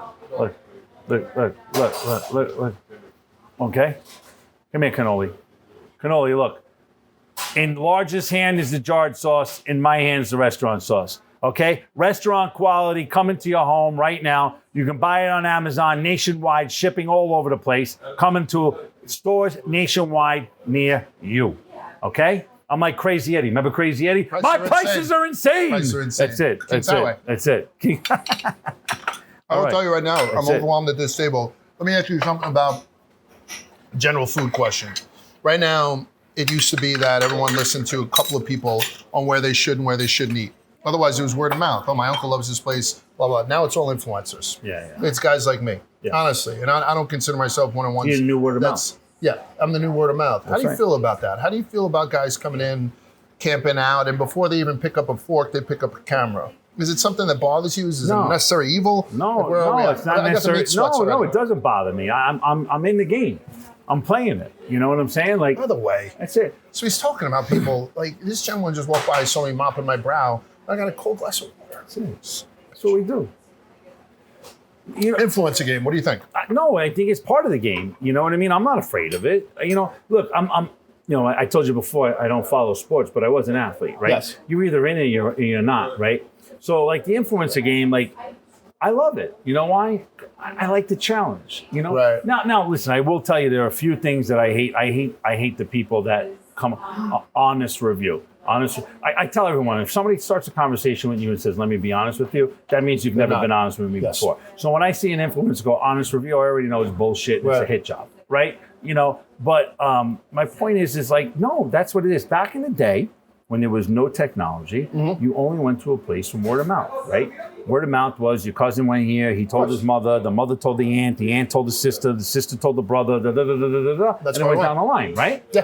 It's no different, right? So you did everything you could to impress that person. Why can't you do it for the influencer? I think it's a great thing. Also, the way it spreads, like, and also back in those days, you were limited to your range, right? You were the neighborhood restaurant, and your word of mouth was within the neighborhood, and you had to, how do I put it? You know, dominate the neighborhood. Yes. Now with an influencer, I make a video with you. Somebody in India is watching it, and then somebody in India calls me up and says, "Hey, Giuseppe, I like your food. You want to come to India?" Now my business just grew. So I don't understand people who going to India? What? Are you going to India? I'm working on a deal. I might be going. Arthur and Sons is going international. Okay, it's coming soon. I promise you. I can't tell you much right now, but it's coming. It's coming. The sauce is going nationwide. Oh shit! I'm dropping stuff over here. The sauce is going Greek wedding. The sauce is going nationwide. The restaurants are going international. Me, I'm going viral, and that's it. But it's good to be you. It's good to be me. But my point is, what would your dad do in this environment? My father would have been a king in this. He would have been a king. My father, you think I'm big and loud? When did your dad pass? My dad passed at 65 years old about 15 years ago. Okay. Yeah. So then he did miss this whole... Oh, he missed all of it. Okay. Listen, my father used to look at me. So I first started doing TV, all my celebrity chef things about 15 years, right before he passed away. Okay. He called me up and goes, "Oh, Giuseppe."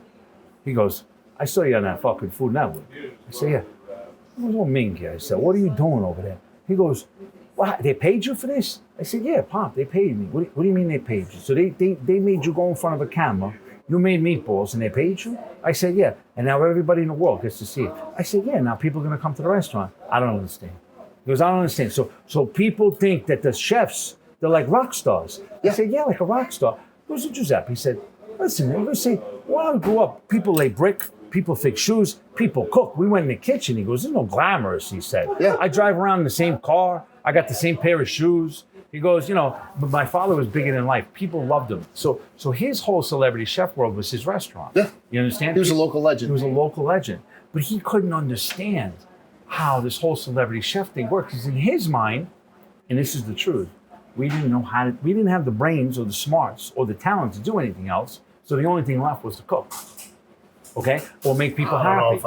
No, but that's the mentality that it was, right? I mean, if you're the best at that, like, yeah. Back then, there was no best back then. Okay. You understand? It didn't work that way. It didn't work. My grandmother, when she was cooking in Manhattan in 1964, didn't wake up every day and go, "I got to go to work and be the best at what I do." She goes, "No, I got to go to work. I got to make good food. I got to get a check." Yeah, I got to take care of my family. Mm-hmm.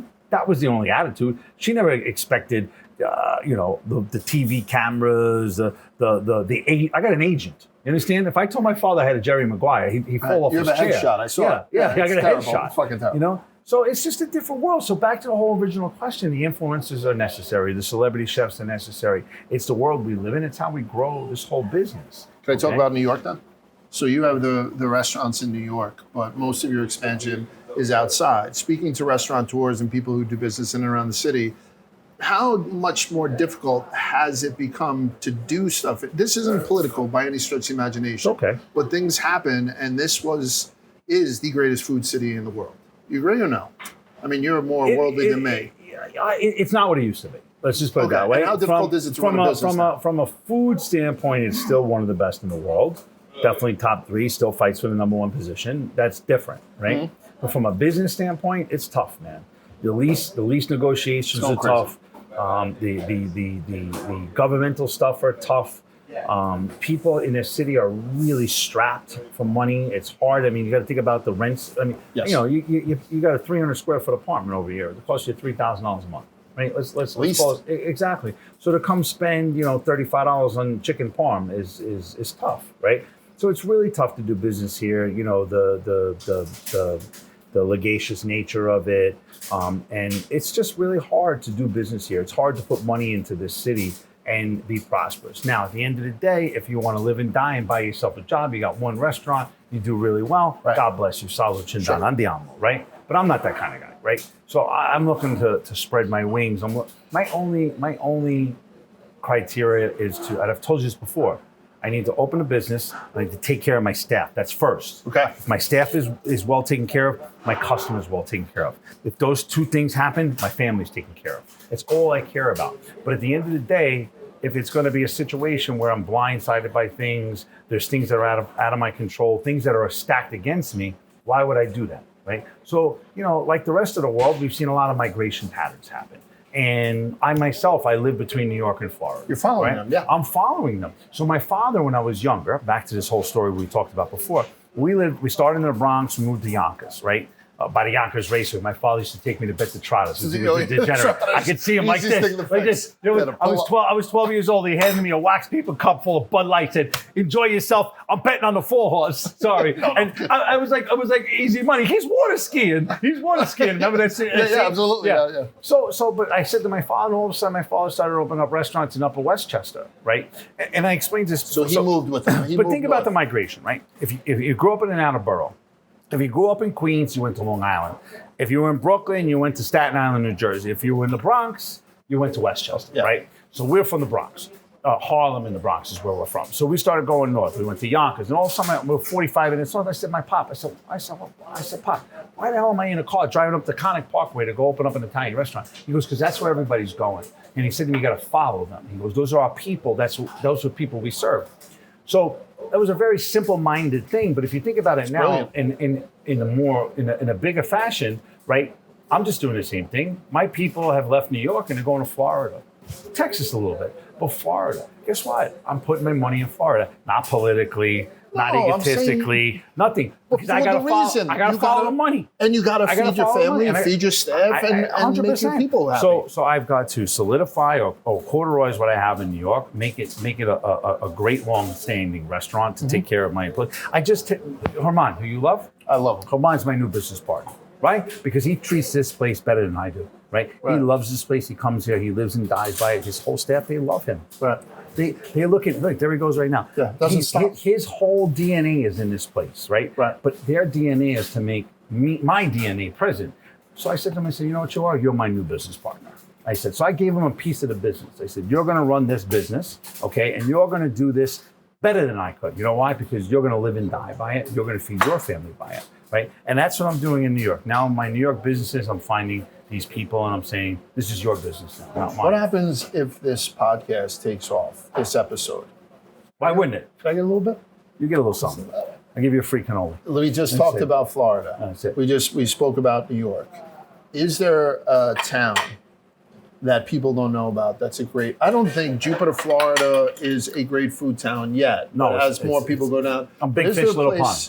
From where your travels, extensive travels, that should be like, you want a food city? Try this one. Food city? Food city, yes. That's a good question. Because I was shocked. I got to be honest, there's none in Florida. Yes. There's none in Florida. There's none, yeah. Florida is about lifestyle, not food, right? Yes. There's different. But Nashville's incredible. Crazy. Very regional. Houston, Texas. Great. Houston, I'm not enough of it. No, you got a huge, that whole Viet Cajun kind of thing going on. New Orleans is a great food city. We just had Tom Segura on last week. He was telling me Austin through the roof. Austin's crazy. Yeah. Austin's just, very melting pot. Tampa's doing pretty well. Is Tampa okay? They're doing okay. But I have to be honest, nothing beats New York. Yeah. I'm going to post later. Find anything. I come to New York, probably like 10 days a month. And what I do is I work my ass off for 10 days and I eat, right?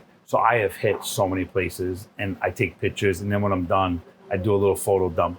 And I just realized you're very good with helping out other businesses when you do that. Oh my you God. Look at your page. That's all I do. I mean, it should be Arthur and Sons, all these different places. No. It should be Everglazed. It should be all that No, I stuff. talk about everybody else. You're very, very good talking about other people. Well, I don't need to talk about myself, right? I mean, you're talking about myself with you. No, I like to go to, what I like to do, and I don't just do Italian restaurants. I go to Chinese restaurants. I go to barbecue restaurants. I don't care, because the whole point is it's about a culture, right? Okay. So when you create culture, it's what do they say? It's from the top down, right? So like you create this culture, and it all trickles down, right? At the end of the day, I don't believe in competition. I only believe in collaboration. I've had that mentality for 20 years now, and I think that if I'm someone who is trusted in my opinion, and people like to frequent my restaurant, I should let them know where else to go because they trust and value my opinion. So I go down. I'll tell you right now. You should be an influencer. Yeah, I don't care. I'm a but chef. that's what I'm saying. I'm just a schmuck. Okay. But like I went down to Bleecker Street. Right? I just thought about this the other day. I can't believe you brought this up. Cool. I'm very handsy with you. I love it. That's it. It's the most action I've gotten in I months. love it. Me too. No. I'm sorry, honey. I love it. I'm coming home later. Same. That's it. Yeah, prepare yourself. That's it. Large. That's it. It's only wait 30 seconds. Yeah. Do the commercial break. That's it. So I was just thinking about this the other day. I was walking down Bleecker Street 2 days ago, and I walked by Pesce Pasta, right? And that looks like a Bleecker Street tourist trap that somebody would go into, right? Like it's like the Mulberry Street restaurant that's not on Mulberry Street. I went in there with the film crew, and what I do with the film crew is I don't call them. I just walk in. Okay. Like I run and gun it, right?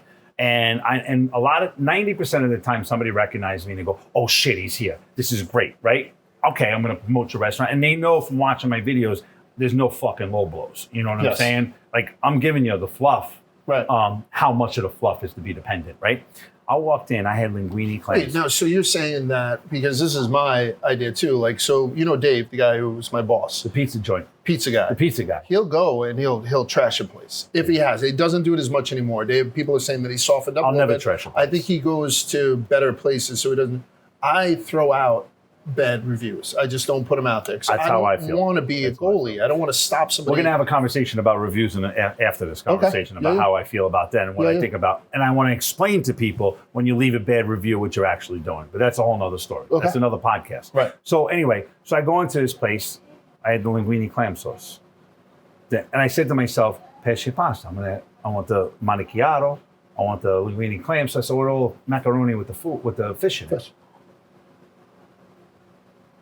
I was floored how good it is. And I looked at the camera, I said, why aren't more people coming here? I mean, more people, like not the tourists. I mean, the real people. Yeah. This place was incredible. Really? Incredible. And that to me, I get more excitement out of that. Like finding that. So it's like kind of like I've lived in Manhattan, I don't know, 20 years. Right. I've never been to the Empire State Building, right? I've never been to the Statue of Liberty. Yeah. People come into town, they're like, hey, I want to go. I've never been there. I said, I don't even know how to go there. School trip, maybe. Like I'm a New Yorker. We don't go to those things. So when I find these restaurants that like I already deemed like a tourist restaurant, and then I go in there and have an amazing meal, I'm like, everyone's going to know about this. And that's the beauty of those videos that I do. I go to places, I go to the Bronx, I go to Calabria Pork Store, I go to Pesce Pasta on Bleecker Street. I find these places and I show them to people. I'm like, but this is where it's kind of like Bourdain, the disappearing New York, right? Yes. This is the New York Italian side of things, and I'm showing it to you. And then, by the way, we're going to go over to Wohop and get some ginger scallion lo mein noodles. Exactly, 2 in the morning. Hot and sour soup. Right. But that's what I love. So I'm more passionate about doing those types of things than the stupid influence. I'm not looking to do that kind of stuff. Let's talk about your palate. Is there anything you don't try? Is there anything that you just turns you off? There's 2 things I don't eat. Yeah, I don't eat salmon. You don't eat salmon? I can't stand it. I love fish. I'll eat a piece of bluefish right out of Long Island So Sound. will I. Yeah? Marinated in Hellman's mayonnaise. Oh, my And then God. I'll throw it on the grill. Wait, I'm going to give you a little trick. Takes out the oil. So you put so it depends on the size of the fish. Okay. The monster blues. Surf casting underneath the Verrazano Bridge. Oh, I'm a big fisherman, right? I love fishing, right? Yeah. So I catch the monster blues, right? I whack them up, I steak them up, this and that, and then I'll do like an au poivre with them. Peppercorn crusted. So people stay away from bluefish because Delicious. It's an oily fish. So some people don't like it. I grew up in Sheepshead Bay, so the boats came in. I grew up in Long Island Sound. Yeah, so it's the same thing. Yeah. My dad old school Irish guy, loves bluefish. So that's what I grew up on. I love it. So how are you doing yours now? You All right, so if it's a monster blue, which is the big one, I fillet it up steaks, and I do a little au poivre. I treat it like meat.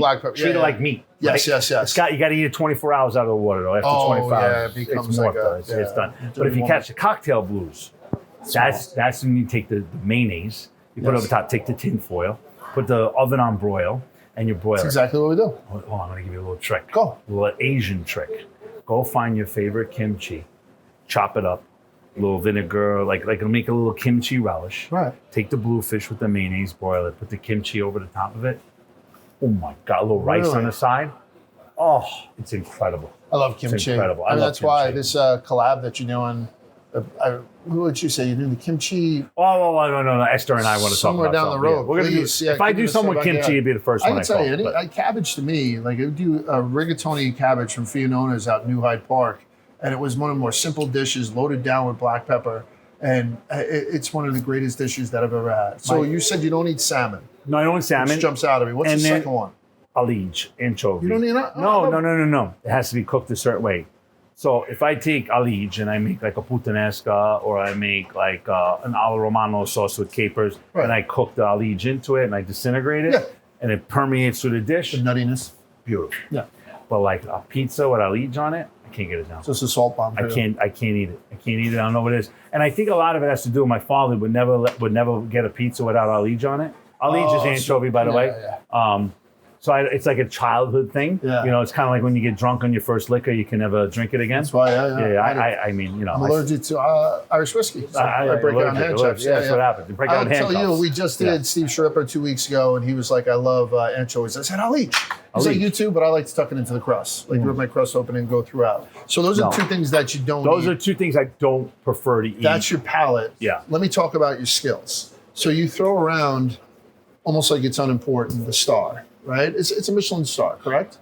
But it's something that people would give their left nut for. It's an Oscar. It stays with you. You're the Oscar award-winning blah blah blah blah for this movie. So do you feel that your kung fu is at a point now where you can get into that kitchen and cook anything, or is there something where you have chinks in the armor? Yes. Even though you're a Michelin chef. No, there is kinks in the armor. I will tell you where I'm not good. I'm not good with dough. Right? Oh, okay. Yeah. I don't know what it is, but like you ask me to bake some bread, I ain't gonna bake Really? I Okay. ain't baking bread. Is that because it's science, not cooking? You Exactly. Can't do a dish? Okay. Exactly. I'm not good with the science part. I'm good with the feel part, the cooking. Like so you know, like it's kind of like when they trained us in the French kitchens, it was like slow and low, right? When you were saucier was the most important. All right, let's take it back. When I worked in French kitchens, right, I used to go knock on the door. My father used to say to me, I come home and say, "Oh, Giuseppe, where the fuck were you?" I said, "I went into the city." "What are you going to the city for? You go get all fucked up with your friends?" I said, "No, Pop, I was working." He goes, "What do you mean you were working?" I said, "Well, I took the train down. You know, I jumped on the subway. I went downtown and I went to one of those French restaurants. I won't name the French restaurant. Okay. And he said, "Well, what did you do?" I said, "I knocked at the door. I said, I asked them to work." They go, "How much they pay you?" I said, "Don't pay me nothing, Pop. They give me $150 a day, $100 a day, nothing." I said, "No, Pop, I work for free." "Oh, free? What free?" I said, "But I'm learning. And what I would realize is back in those days, Americans weren't really, this is the early 90s, right? And in those days, there weren't really American guys in the kitchen, right? And I would walk in and I had a bad accent, you know, my accent was actually probably stronger back then, right? And you know, like they make fun of me, they all speak in French. So I had to learn how to make French. But what I learned was this one golden rule in life. I worked harder than everybody else to make sure nobody realized I didn't know what the fuck I was doing. You understand? Write it down, put it on a t-shirt. And that lesson at a very young age, I'm talking 18 years old, stuck with me. Like I have to work hard so these folks don't realize that I shouldn't be here. Right. Was my driving force in life. It was my driving force in life. It was exactly what propelled me. And I still to this day do that. So as a chef, my point is like, I work hot and fast, right? If I'm going to beat you, I'm going to outwork you before I out-talent you, right? Okay. That's my attitude, right? That's fine. You can do this. Well, I can do that, right? And I know my lane, right? And what I do is I recognize my strengths and I accentuate them. I blow up like you know that dinosaur that goes like this to scare somebody off. I make sure I take the strongest attribute I have and use it to my fullest abilities, because I know I can't do that over there, and I know I can't do that over there. But if I do this, I'll beat that, and I'll beat that, and I'll win. I don't try to be great at everything. I try to be great at something and use it to my advantage. What are you second greatest at? Because you cook Italian food as good as anyone in the world. What are you second best at? Asian food. Asian food. That's your I'm out of control with it. But like it's when addictive. Isn't it like when you go and all of a sudden you try it? I can whack fish. I can cut sushi. I can make Vietnamese food, Thai food. I can do all that stuff. But I woke up one day. It was probably around like, I don't know, 2015, 2016, right? And I kind of like lost my voice. Like everyone kept saying, well, what do you want to do? I'm like, I don't know. I'm kind of like writer's block. I lost my voice. I don't know what to do. And everyone was like, but what are you good at?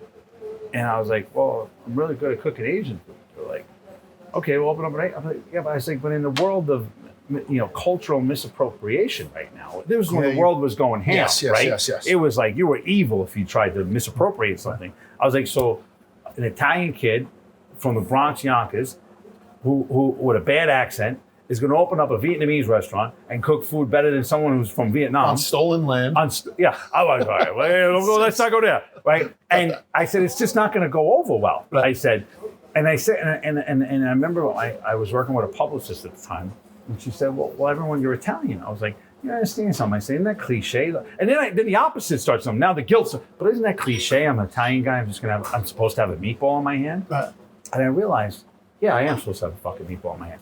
And guess what? If that's the case, I'm going to make you the best fucking meatball you've ever had. Yeah. And then I said to myself, also do a donut over now. Yeah, well, that's different. Oh, I got to pay the bills, right? Well, hold on. Go. Oh, look at the back of my shirt. Chicken parm pays the bills. Chicken parm pays the bills. So I woke up one day and I said, I got to pay the bills. Yeah. What pays the bills? Chicken parm. And I thought about all the things my dad taught me when I was younger. And I said to myself, you know what? It's time to lean into yourself. And back to what I never really cooked Italian food professionally. I cooked with my father till I was 19 years old. I left the nest at 19. It was like the movie Men in Black. He goes, I used to look up into the stars and know that there was something else out there. That's what it felt like to me when I was at my dad's restaurant. I'm like, I got to go learn something else. So I traveled the world. I traveled the States. And I won my stars and I cooked everything. I never cooked Italian food. And I woke up one day and I was like, it's time. It's time. And I went back and all I did was take my father's recipes and so I'm just going to make them better. Better quality, better method, better technique, better approach, better culture. And it worked. And I've never been more successful in my life. You're a better cook than your dad? No. Did I hear that? No. Hold on. Let me tell you about my mother. We're going to bring up my mother again. You right now. My mother comes in the restaurant. She goes, Joseph, I love you. You're my son. You're my firstborn. She goes, I think you're amazing. She goes, and I love your food. I think it's great. But your father, he really knew how to cook. Oh, that's it. I see, you got to be kids. Come on. That's what you want that. You want that, though. Yeah. No. My father had hands of gold. But my father only knew how to cook one kind of cuisine because that was the years he grew up in. But in my life, I was fortunate enough to try. So my dad passed away right before I filmed Iron Chef. Okay. And when I was a kid, we used to be in the restaurant and we're in the city, right? And used to have the channel that the Iron Chef is the Japanese channel. And it was almost like, you remember the thing you used to have to go like this to like tune in? Yeah. And you used to have the Japanese channel on. And he'd call me up and he'd have a cigarette in his hand, a drink. Oh, Giuseppe. So what? He goes, the Japanese show's on, the Japanese show. And we were at the restaurant.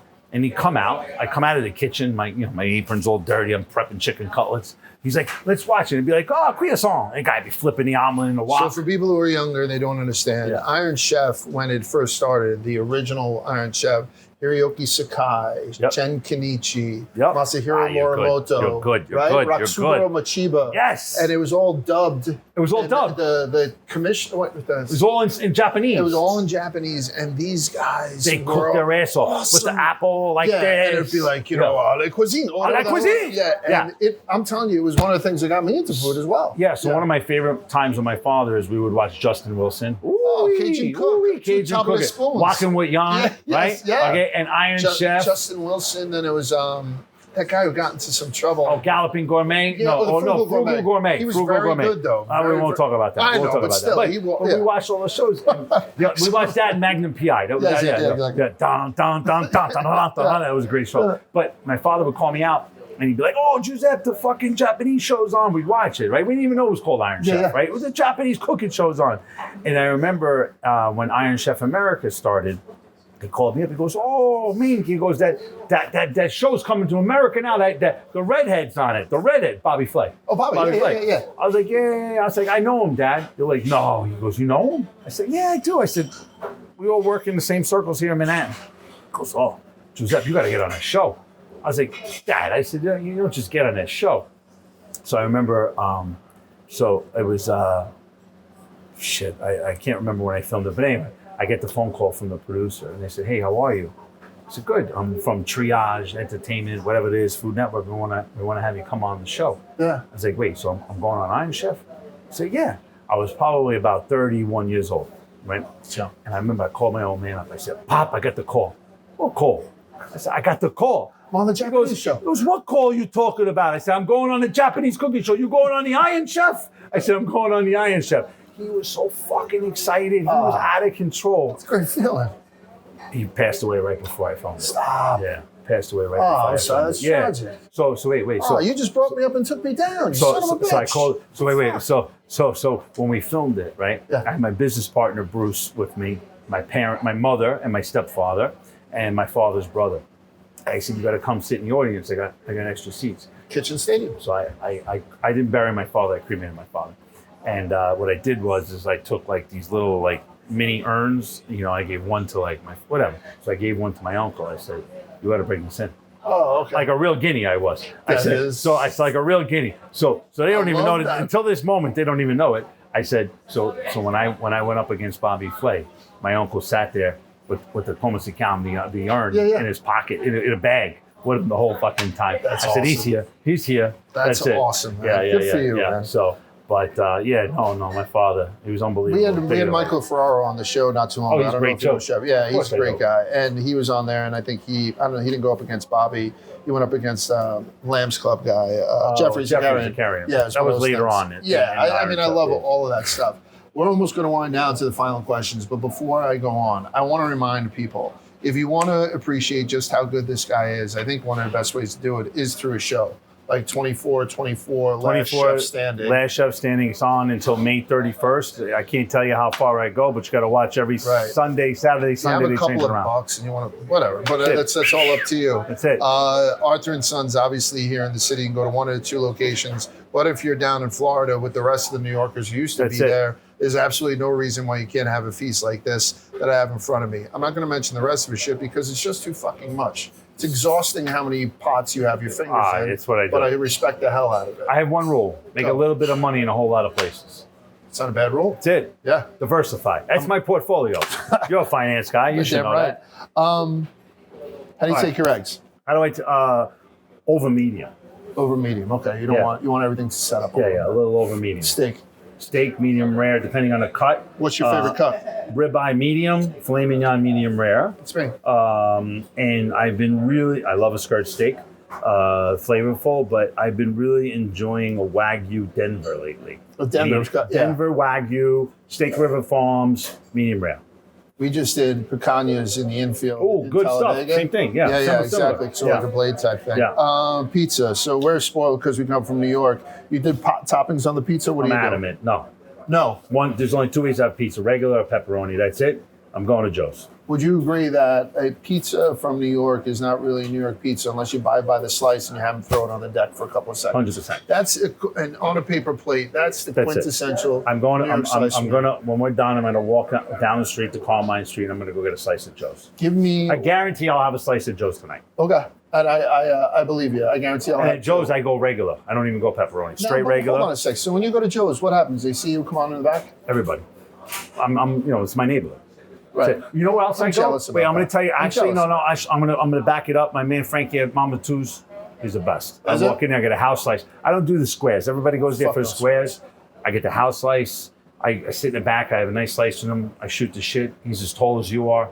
And I'm good for a Sicilian. I go out for a Sicilian, but I don't consider that going out for a sliced pizza. Like, it's like going out for a beer versus going out for a No. A slice is something I grab. I walk in, I grab. I can walk down the street while I'm eating it. A square is different.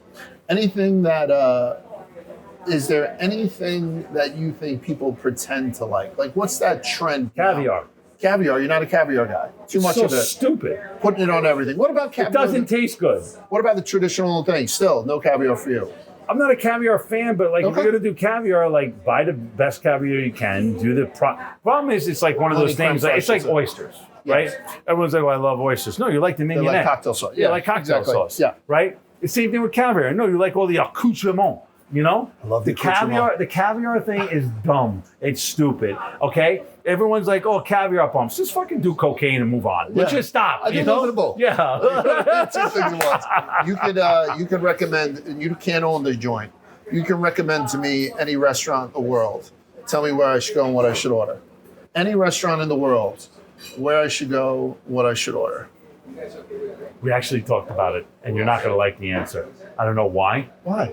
Rolling roaster. Oh, I love No. And I want you, and you got to get the with the cheese with the whiz. Okay, you got to get the little Rolling circles. Roaster on Emmons Avenue in Brooklyn. So they're a roast beef sandwich. They do battle with Brendan and Carr. I'm a Brendan and Carr guy. I understood. Yeah, I'm a rolling roaster guy. Right, yeah. Okay, I don't know why I love it. I do. Yeah. And It's great. But you got to get the orange drink. You know, I've not had it. I will do that now. Like that's you gotta have the orange drink. I don't know. That's it. I get the roast beef wet, right? With the cheese. I get the little cottage fries. I get an orange drink. And I will tell you, if you spend $50, you get the worst free pizza you've ever seen. The worst free pizza you have. They might call your name out. I had my 40th birthday party there. I had my 40th birthday party. I know you didn't expect that answer, but that's my answer. I'll take it. I'll go for the orange drink when I visit my folks. That's it. Oh, by the way, one of the other things I want to mention before I do get out of here. When you see this on the shelves, and if you don't, go look for it. This is very good. You can get it on Amazon nationwide. Amazon right now. Arthur and Sons has its own storefront. Honestly, it's very, very good. All right, give me Tim Duncan of foods. Okay, we talk, you know, I asked you before. I didn't even know who Tim Duncan was. Yes. So I told you I'm not a sports guy. Right. But I understand he was like kind of like just like down the middle, the unknown kind of guy. Operated at a very high level, but he was never flashy. This sounds horrible because it goes against my whole thing, but I'm like a Tim Duncan, right? And if you this is first. Yeah. We talk about egos. Tell me somebody who's very good, operates at a high level, he's not too flashy. I didn't even say someone. I said a fucking dish. I'm talking to Ian right now. He says, no, it's not a dish. It's me. Yeah, that's it. You know, it's like even on 24 and 24. Yeah. If you watch, you don't know how far I go, but I'm the Rocky Balboa. Oh, yeah. I just keep coming. I'm the southpaw underdog, unknown. You know, that's it. Boom. There's not going to be a rematch. Yes, there will. You know. That's how I view myself. I like to be that kind of guy. I will take that as an answer, and I will ask you, what's a meal you wish you can get back? The last meal of my father. And I know that's cliche, and I'll tell you what the last meal was. It was Father's Day. I had a restaurant in Soho, and it was another Michelin level restaurant. And I called my old man up. I said, Pop, we're going on CBS morning tomorrow morning for the Father's Day show. It was a Sunday. It was going to be father-son cooking because we were two chefs. He comes by, I had a bad service. I was in the kitchen. I didn't get done until 1 o'clock in the morning. He sat at the bar. He drank about a bottle of Remy, right? XO, by the way. Remy XO. Yeah. And I looked at myself. I'm so sorry, Dad. I know I ruined Father's Day. He goes, nah, I'm good. I said, well, you want to go get something to eat? He goes, yeah, I got the Wooli. You know what the Wooli is? I don't know what that is. The Wooli is the craving. I got the Wooli. I got the craving. I said, what do you want? He goes, I want chow fun from Wohop. So we went to Wohop. It was 2 o'clock in the morning. We had chow fun, salt and pepper soft shell crabs, ginger scallon lo mein, hot and sour soup. Okay, we drank about 16,000 each. Right? And we walked out of there at 4 o'clock in the morning. We were hammered. Okay, hammered. And I looked at him, I said, fuck. He said, what? We got to be on set at 5 o'clock. 5 o'clock in the morning, we start rolling in. We roll in, and we have the greatest time. We put on a big show. You can look it up. It's on YouTube. We had a great show. We come home, and you see him again. That's a tragic ending to a beautiful story, but also a very good last meal. Yeah. So you know what I mean? So I just went to Wohop 2 days ago, and every time I walk into there, it could be packed, right? It could be packed. I walk in, the same table I sat at him with is empty. And it just happened to me 2 nights ago. Get on it. Okay. Yeah, it just happened. I went a couple of weeks ago, packed. I wound up going next door. I'm upstairs. I go upstairs. I don't go downstairs. Okay. So I was upstairs too for the first time. I enjoyed myself. No, I like upstairs. Upstairs is different, and I like it. That's my last question. When they put you to death, and I'm assuming it's going to be for a like a rage killing. Like someone's going to say something about your family, and you're going to go nuts on it. That's all there is. Yeah, and I say that for. I'm glad you got to know me. What's the last meal? What's the death? Well, it's a list. Go ahead. Okay. Take your time. Be as granular as you want. All right. Boar's head, ham, Land O'Lakes, white American cheese, Martin's. Stop it. Martin's potato bread, Boar's Head deli mustard sandwich. Okay, got to have that. That's one. That's number one. Number two. By the way, that is a great road trip sandwich.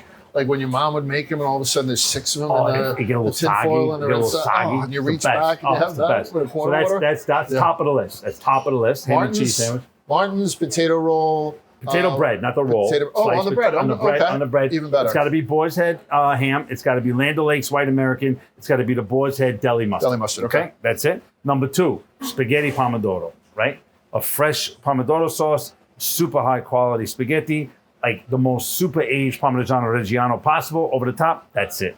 Okay. Third thing. The first one you can get in most prisons. Yes. The second one you can't. Yes, Go ahead, yes. keep going. I love it. A Miller High Life. A Miller High Life. The champagne of beers. Champagne of beers. Champagne of beers. All right. And then wait, We might just hug. It gets better. I got 2 desserts. You know what they are? A Hershey's milk chocolate bar and Reese's peanut butter cup. Jesus, and that's it. I'm done. I'm happy as a clam. By the way, he put this in front of me right now. It is one of the better ice creams I've had. Yes. Right? It's and he's doing a Hershey's bar. I love a Hershey's milk chocolate what is bar. Peanut butter cup? Reese's peanut butter cup. Perfect. That's it. Yeah. My son calls it Daddy's candies. That's it. That's it. Nobody's allowed to touch it. Day after Halloween, you must be a pain in the ass. That's it. And then I have a fast food addiction.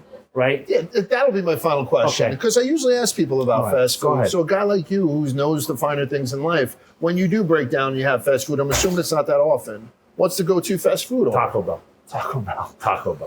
I'm a Mexican milk kind of guy. Right. And will you agree with me? When you feel like going for Mexican, you go for Mexican. But when you feel like going for Taco Bell, you don't go for Mexican. You can only go. Same thing with Domino's. I don't feel like pizza. I feel like Domino's. I'm not against Domino's. No. I'm saying it's got its market. But it's not. Yeah. Pizza. No, it's not pizza. It's Domino's. It's cardboard and ketchup. It's good. And Taco Bell's not Mexican food. Correct. Exactly. Yeah, I know it is. I'm also a Tex-Mex kind of guy. You know, I'm not the Los Tacos El Pastor kind of guy. I'm a ground beef, Taco Tuesday kind of guy. Right. That's it. Listen, everything I do, I listen. I don't walk and talk. I walk and talk it. I make sure, like, if I'm going to be old school, I want the ground beef. I want the chicken parm. I want the ham and cheese sandwich. I want the Hershey's chocolate bar. I can have the Michelin stars. I can have all that stuff. But at the end of the day, I'm just a normal average Joe. I'm just a regular guy. Where'd you get the Pizza Hut lamps? I found them on Etsy. I'm telling you, it brings the whole room together. I think somebody closed down a Pizza Hut and I bought the whole lot. I could have walked through this a bunch of times. We'll make sure that you guys get to see them. All right, so we're gonna end right here. Joe Isidori we're friends now, correct? Oh, we love it. Think like, yeah, That's it. Please visit him at Arthur and Sons wherever you can. Just support the shit out of this guy because there's only so many people like Joe left, and I need him to make more. All righty, so we're Joe, Large, Arthur and Sons. You got to try this. We'll see you guys next time. And now we can eat. All right, so that was Joe Isidori. Do you ever notice, Ian, that whenever I'm speaking to these guys, everybody's more handsome than me? Mike Puma, handsome dude. Who's Matt Groark? That dude?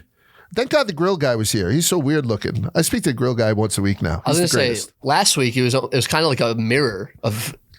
Tom Segura. I got a lot of Tom Segura looks like my kid. I mean, he doesn't look like my kid, but we were wearing like similar outfits too. So whatever. By the way, I hit a couple of jokes with Tom Segura, and he laughed at every one of them. I was pretty proud of myself there. Either way, Joe Isidori, go visit Arthur and Sons. And if you're down in Florida, you have a place to go visit Arthur and Sons now because he just opened up a place in Jupiter Beach. So thank you very much, Joe, and be on the lookout for some videos out of that. And so one of the reasons we're able to do stuff with good people like Joe and good restaurants like Arthur and Sons is with the help of one of our other sponsors, and that's Jack Pocket. This This is one of my favorite deals, so please pay attention because ordering lottery tickets has never been easier thanks to our partners at Jackpocket. Whether you like to order Powerball, Mega Millions, scratch-off tickets, you can order them all on the Jackpocket lottery app. Jackpocket makes ordering tickets quick, simple, and secure, and here's the best part. If you're new to Jackpocket, they've got a special offer just for you foodies. Download the Jackpocket app, sign up using the code TRYTHIS, and new Jackpocket customers who deposit $5 will get $10 in lottery credits instantly. That's right, $10 in credits instantly when you deposit $5 on Jackpocket, America's #1 lottery app. I have Jackpocket. I use it all the time, Ian.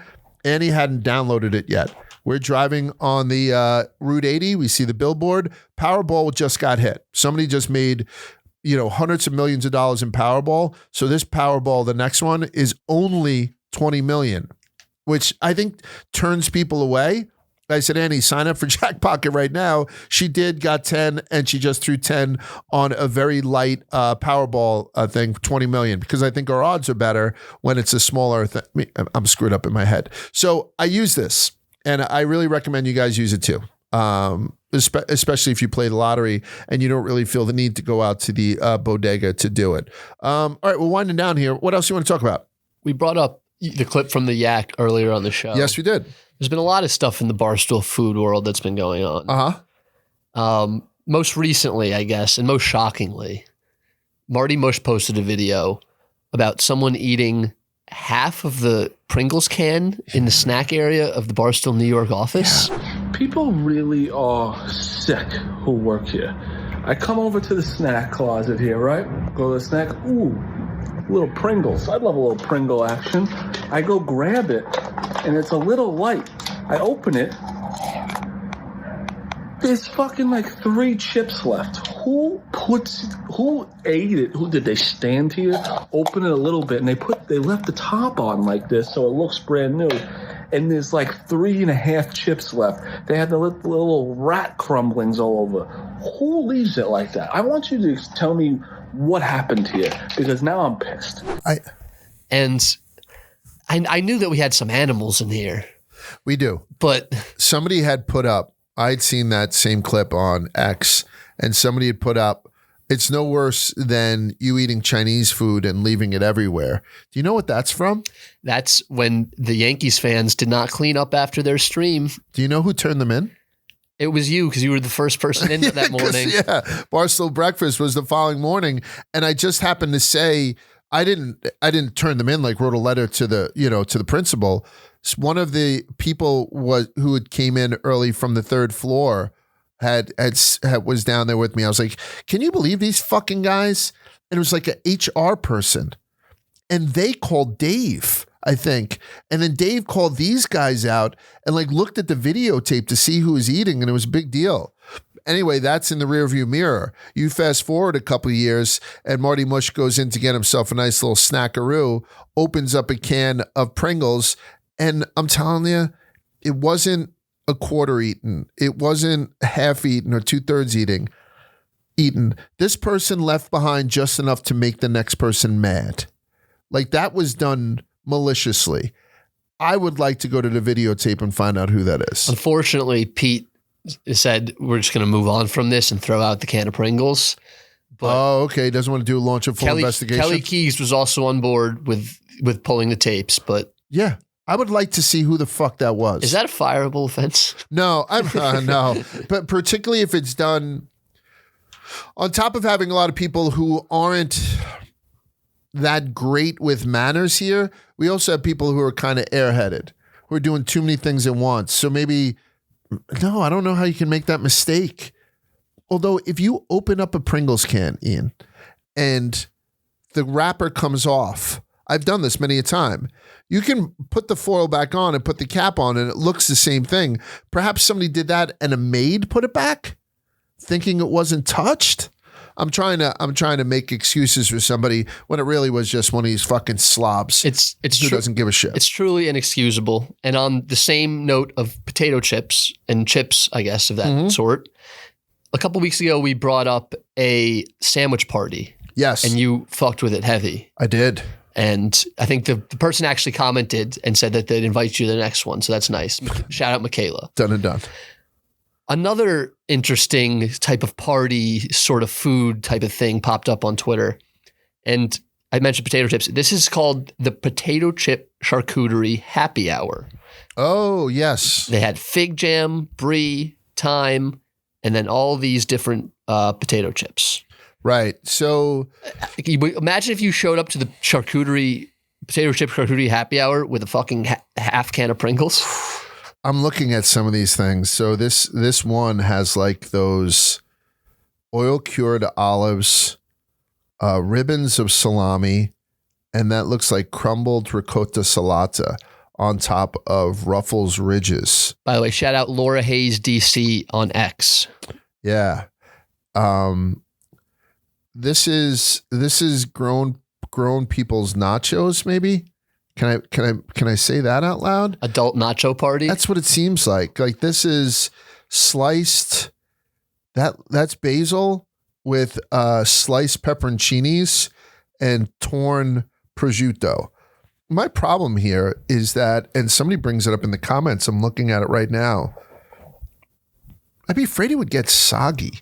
Like chips and dip, to me, I was at one of the graduation parties this past weekend, and on top of all the food, fancy food that these people had put out, they'd put out just some Ruffles Ridges and some onion dip that was made with Breakstone sour cream and Campbell's Lipton soup mix or onion soup mix. And I devoured it. So I love chips and dip. I'm not shooting. I love a nacho when it comes out of the oven. But by the end of the nachos, there are a couple of disgraceful parts that you got to get in there with a knife and fork. I don't know if this works out as a party like that. Like for me, I sometimes will I have this dried chorizo that gives off so much paprika-laden pork fat when I bring it up to temp in a very low heat frying pan. So I'll fry the chorizo. I'll take it out. I'll have all this oil, this flavored pork fat. If I throw in a sturdy potato chip, I toss it in that oil just for a second, right onto a tray with the chorizo, a little bit of shredded manchego, and a fried egg on top of it, crack the egg yolk and start doing it. Man, that's as good, if not better, than any nacho I've ever had. I just wouldn't be able to do that where I don't eat it right away. To put this out on a table, I don't think I could. I just think that it'll just turn to a lop of shit. And the person said, no, it was stayed crunchy for 2 hours.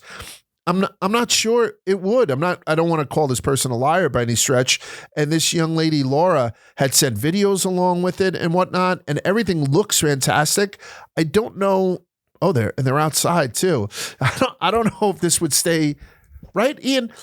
I like when things look great, but if you're going to look great at the risk of what the eating experience is going to do, I'd rather eat ugly. And this looks pretty, but I don't know if these things hold up. Particularly, I'd be looking for the plain chips and try to just pull out anything that doesn't have anything on it. Yeah. Oh yeah, because you're an asshole. But like even they put like a bed of arugula on top of one of them where they shave some cheese. They do some great combinations. So I am a big fan of dummying up potato chips to be like nachos, but you got to eat them right away. You can't have them sitting out for a party in the hopes that people are going to get to them before the potato chips lose their structural integrity. What else you got? Back to Barstool real quick. Back to Barstool. Our friend Za. I don't know if we've ever talked about Za on the show, but he's the best. He's 100% one of my favorite people in the world. One of my favorites at Barstool. Yeah. As you like, that's another thing you like to say too. One of my favorite people at Barstool. One of my favorite people in the world, not only at Barstool. I say that all the time. Yeah. But he poses a picture of some finished wings, some chicken wings, and it's the proper way to eat wings, I'd say. And he said my father would disown me if I didn't eat a wing like it's my last. You talk about carbon dating bones a lot to so you can tell if there's any meat on it. I don't think that's like that holds more true with Za than anyone else. Za gets the grizzle. Za's a grizzle guy. I've hosted Za for many a meal. And I can tell you right now, he is appreciative of everything that comes on his plate. And I'm not saying that's because he's from Zimbabwe and, but however Za had grown up, he's appreciative for everything that you put on the plate. So it's almost like he eats every speck of protein off these wings to show some respect for the chicken that died for him to have that meal. This is like Native American type thing. Like, we kill a buffalo and we use every inch of this thing. We'll use the hip bone for a tomahawk and we'll dress in the thing on top of eating we'll make some candles out of the fat, all that. Za shows reverence for these chickens that have given their lives by absolutely saying, hey, listen, you did not die in vain. You died to nourish Zvateta Shemedza, and I'm going to go nuts on it. So if I couldn't like Za anymore, I like him a little bit more right now. Congratulations to Za. Kudos to him. And what else? I think I'm sorry. I was hypnotized about this bone because it actually looks like the marrow is coming through on a couple of them. Like he sucked these fucking things clean. He did. I did a couple of school projects with my kids where we cooked a suckling pig. We harvested the bones. We cleaned off all the bones, dried them in an oven with some bleach and whatnot, and then recreated them into a jigsaw puzzle. I'll bring it in. Oh, it's actually by my desk. It's pretty majestic. And we had to do a job like this. I wish I had Za there. Would have made my life a lot easier. What else? You want to talk about anything else? I think we should just run through these last few as quick as possible. Sure, whatever the hell you want to do. Yeah. Just because we racked up a couple stories since we've last recorded. Yes, we have. Number one, Cowboys tight end Jake Ferguson has a sandwich TikTok where he eats all the sandwiches that his wife makes and tries them. My point, Annie should have an account like this. I agree. Yeah, I think so. And the thing with Jake is he'll get on her for it too. Like he doesn't go down the middle and just like 10 out of 10, babe. Thank you so much. He's pretty discerning when it comes to this. So I respect the hustle. And yeah, I think I like what you're saying that Annie should have it, but I don't know if I would take too much criticism when I'm making her 90% of her meals. You don't like it, go fucking make it yourself type thing. That's fair. Yeah. On to the next one. Go. Xi'an Famous Foods. It's my guys. Obviously, not everyone knows about them. We know about them. Yeah. But someone went semi-viral tweeting that Xi'an Famous Foods now periodically stops their background music for recorded messages telling customers that they should order the dishes spicy unless they're totally unable to handle it. So this isn't actually new. The recording is new. But as long as I've been going to Xi'an's Famous Rip Noodles, I've been doing the spicy cumin lamb rip noodles. They do the hand ripping where they smack them on the table to release the gluten, all that kind of stuff. They have stuff on their walls that say not spicy, not as good. The guys who run the place, the CEO or whatever, puts up a little warning. The way that we made these noodles, the way that we crafted this recipe was to be eaten spicy. You can get it extra spicy, which is atomic. But they say, if you want to get the full experience, go spicy, you fucking wuss. And now on top of that, they're pumping it through where they cut the music, like, the needle falls off the record.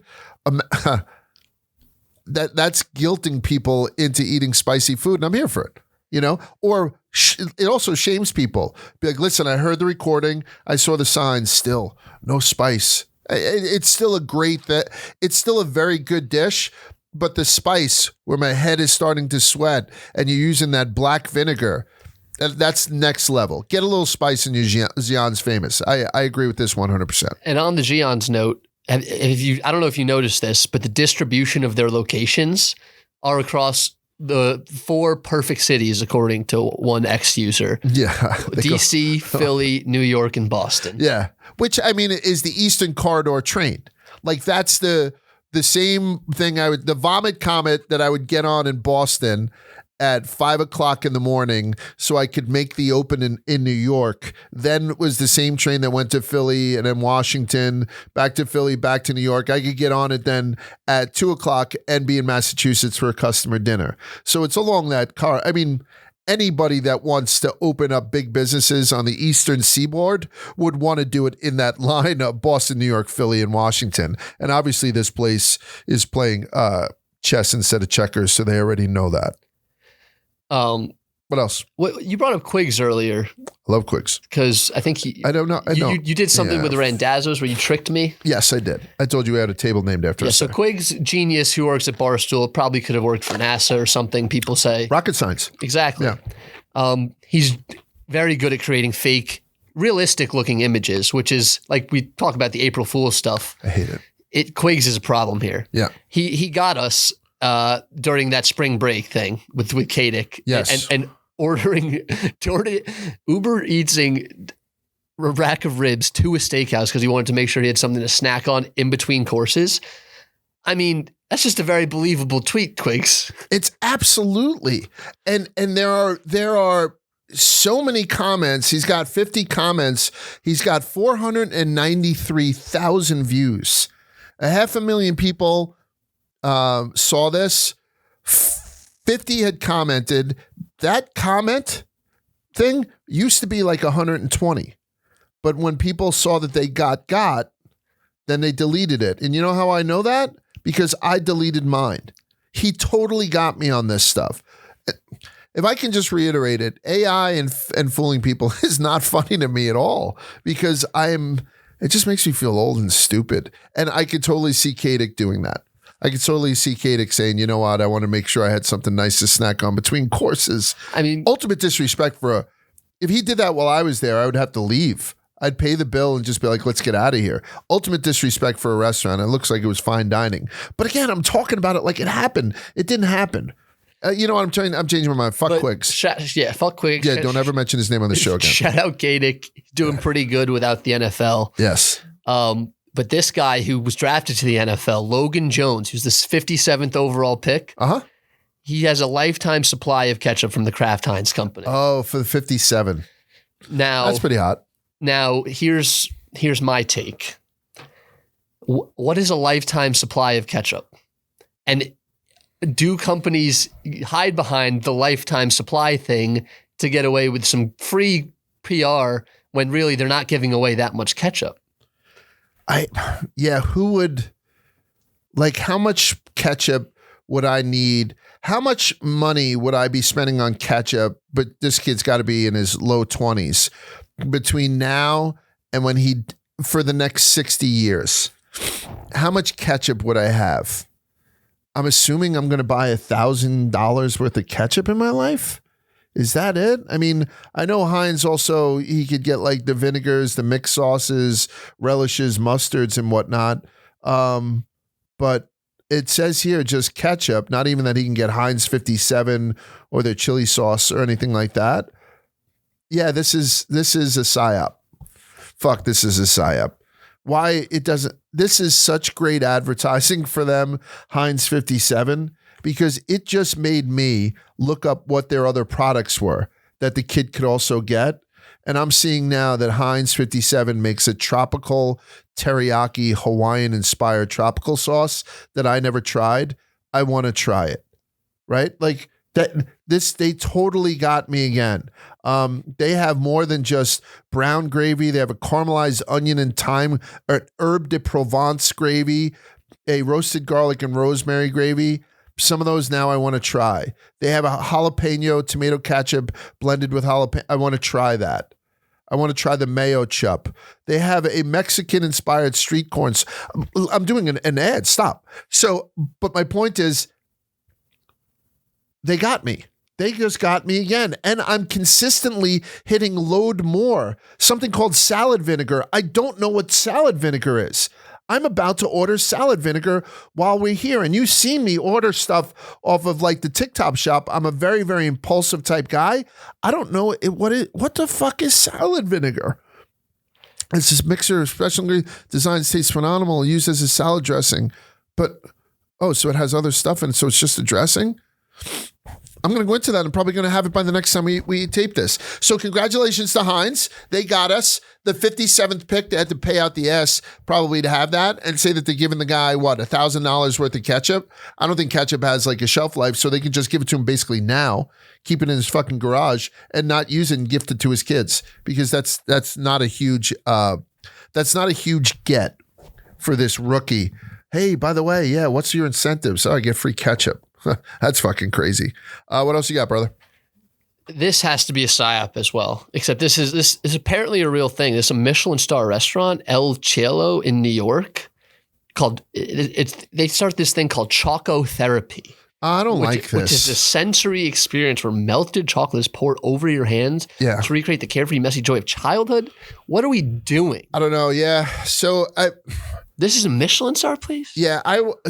If you want to look this up, look it up. I had seen the same thing. It was a post by somebody called The Science Girl. And it's a attractive young lady sitting at what looks like an impeccable, restaurant. And the waiter comes over, she has her hand in a bowl, and he pours some sort of chocolate sauce over it. And then after he pours the chocolate sauce over it, he then adds some coffee-flavored sugar on top of that to your hands. So now you're rubbing coffee-flavored sugar and chocolate into your hands, and you're licking it off, and that's what you're supposed to be doing. Perhaps that sugar and the chocolate sauce has some exfoliation process, but either way, it's disgusting. People are just doing too much. They're doing too much. And the woman who's a pretty good sport and she's trying it off, you can tell she's not having the greatest time of her life either. So calm down. Give me a scoop of chocolate ice cream, assholes. What else? And our final story. Please. This pertains to both of our interests, so it's a perfect story. Okay. Minor league ballpark selling poverty tacos rather. Essentially, this is my meal that I like to eat. You love it, and it's your thing with the minor league ballparks, right? And they're selling them for $2, so pretty cheap tacos for the Cinco de Mayo. What's on that taco? It looks like just ground beef and cheese, baby. Okay. So this is the Oklahoma City Comets in a soft taco. I got it up right now. They're not great looking tacos. Did you get 3 for $2? $2? $2 a piece, I'm assuming. Either way, I think this is good. I think I would like to go to Oklahoma City and eat 1 million of these tacos. So this is what $1 taco gets you gross. Can they cook them first? I'm guessing I'm more Mexican than I thought. I wouldn't buy those tacos for 2 pesos. Yeah, people kind of get... So in the same way that I feel about washing your hands in chocolate sauce at a fancy restaurant, I'm all about $2 tacos at an Oklahoma City Comets game. Soft tacos, looks just like a soft tortilla. It seems like it has some color on it, so they hit it to the flat top a little bit. Seasoned ground beef and shredded cheddar cheese, and that's it. Maybe they have some sort of salsa or hot sauce on the side. Either way, I am a buyer of this. Buy, hold, or sell, right? Remember that with our old finance days? I'm a seller of putting chocolate sauce on your hands at a fancy restaurant. I'm a buyer of eating poverty tacos for $2 at a pop at Oklahoma City Comets. Fair enough? All right, so that's it for us this week on You Got to Try This. Again, thank you, Joe Isidori, for all the access that he gave us today. We'll have a bunch of videos out that'll correspond with it. Thank you guys for your continued support as far as likes and follows and subscribing and whatnot. And we'll see you guys all next week on You Got to Try This.